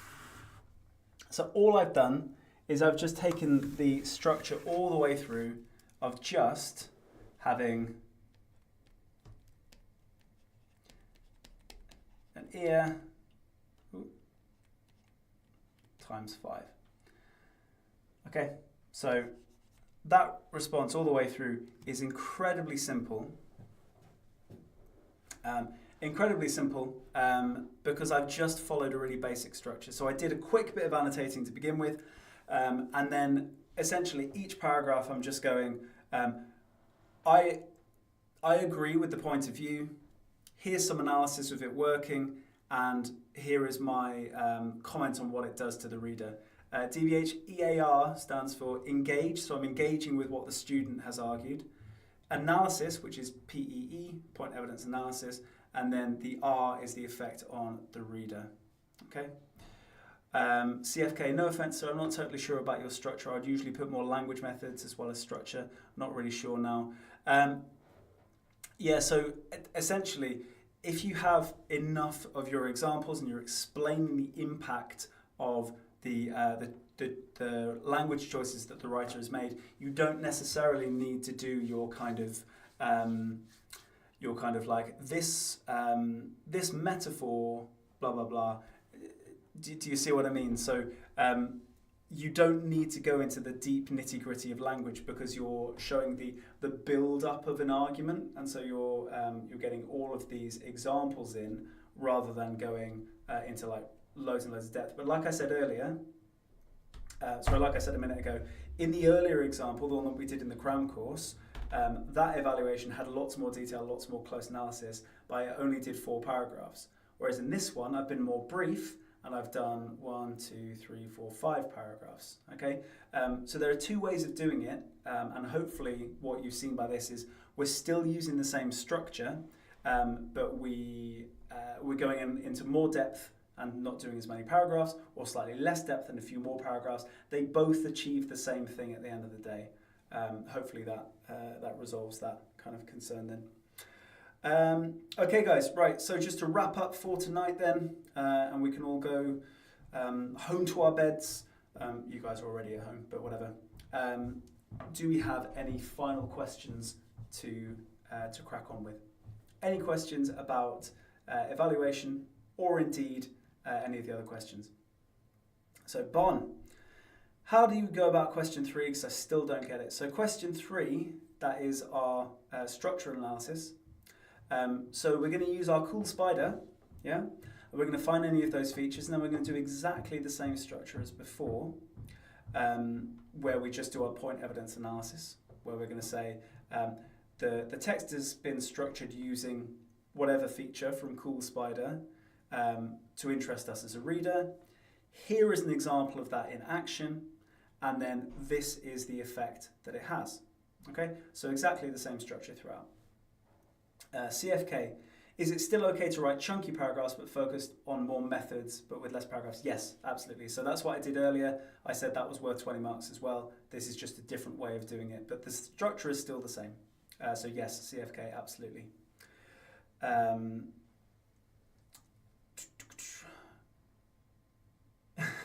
Cheers, guys. Looks like lots of you are kind of heading out now, so I will answer questions if there are any more. But for those of you heading out, good luck in tomorrow's exam. You're going to smash it. I've got absolute faith in you. You guys have been killing it tonight. Really, really confident that you'll do really well. What do I recommend to learn how to notice structural devices? Again, if you use Cool Spider, you'll be able to at least spot some of them, because they're just literally size of paragraph, length of sentence, where's the beginning, where's the end. I mean, you've got 4 straight away there without really needing to be good at spotting structural features. How do we do the 40-mark question again? So the creative writing one. So again, start with your vocab, look at sensory language, and then plan the locations that you're going to move through if it's a description. Do you only need to discuss language in question 4? Question 4, as in this one, this evaluation. No, you can have a balance between language and structure. You don't even need to name language and structure features necessarily. You just need to be evaluating the effect of them. That's kind of the key purpose.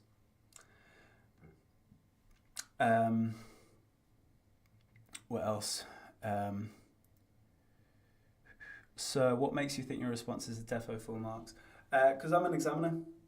I've got 9 years of examining. I know, number one, what the exam boards are looking for, what the mark scheme says inside out, and I've marked so many hundreds and thousands of like examples of 1 out of 20, 5 out of 20. I know what a full mark response looks like. So that's how. Thanks, Louis. Best last minute lesson ever. I'm so pleased to hear it. It was my pleasure. Thank you so much for coming. Mohammed, you look like Ed Sheeran in year 8. Is that aimed at me? I've got a touch of the ginge, I think, maybe in the beard. Although I don't think Ed Sheeran had a beard in year 8.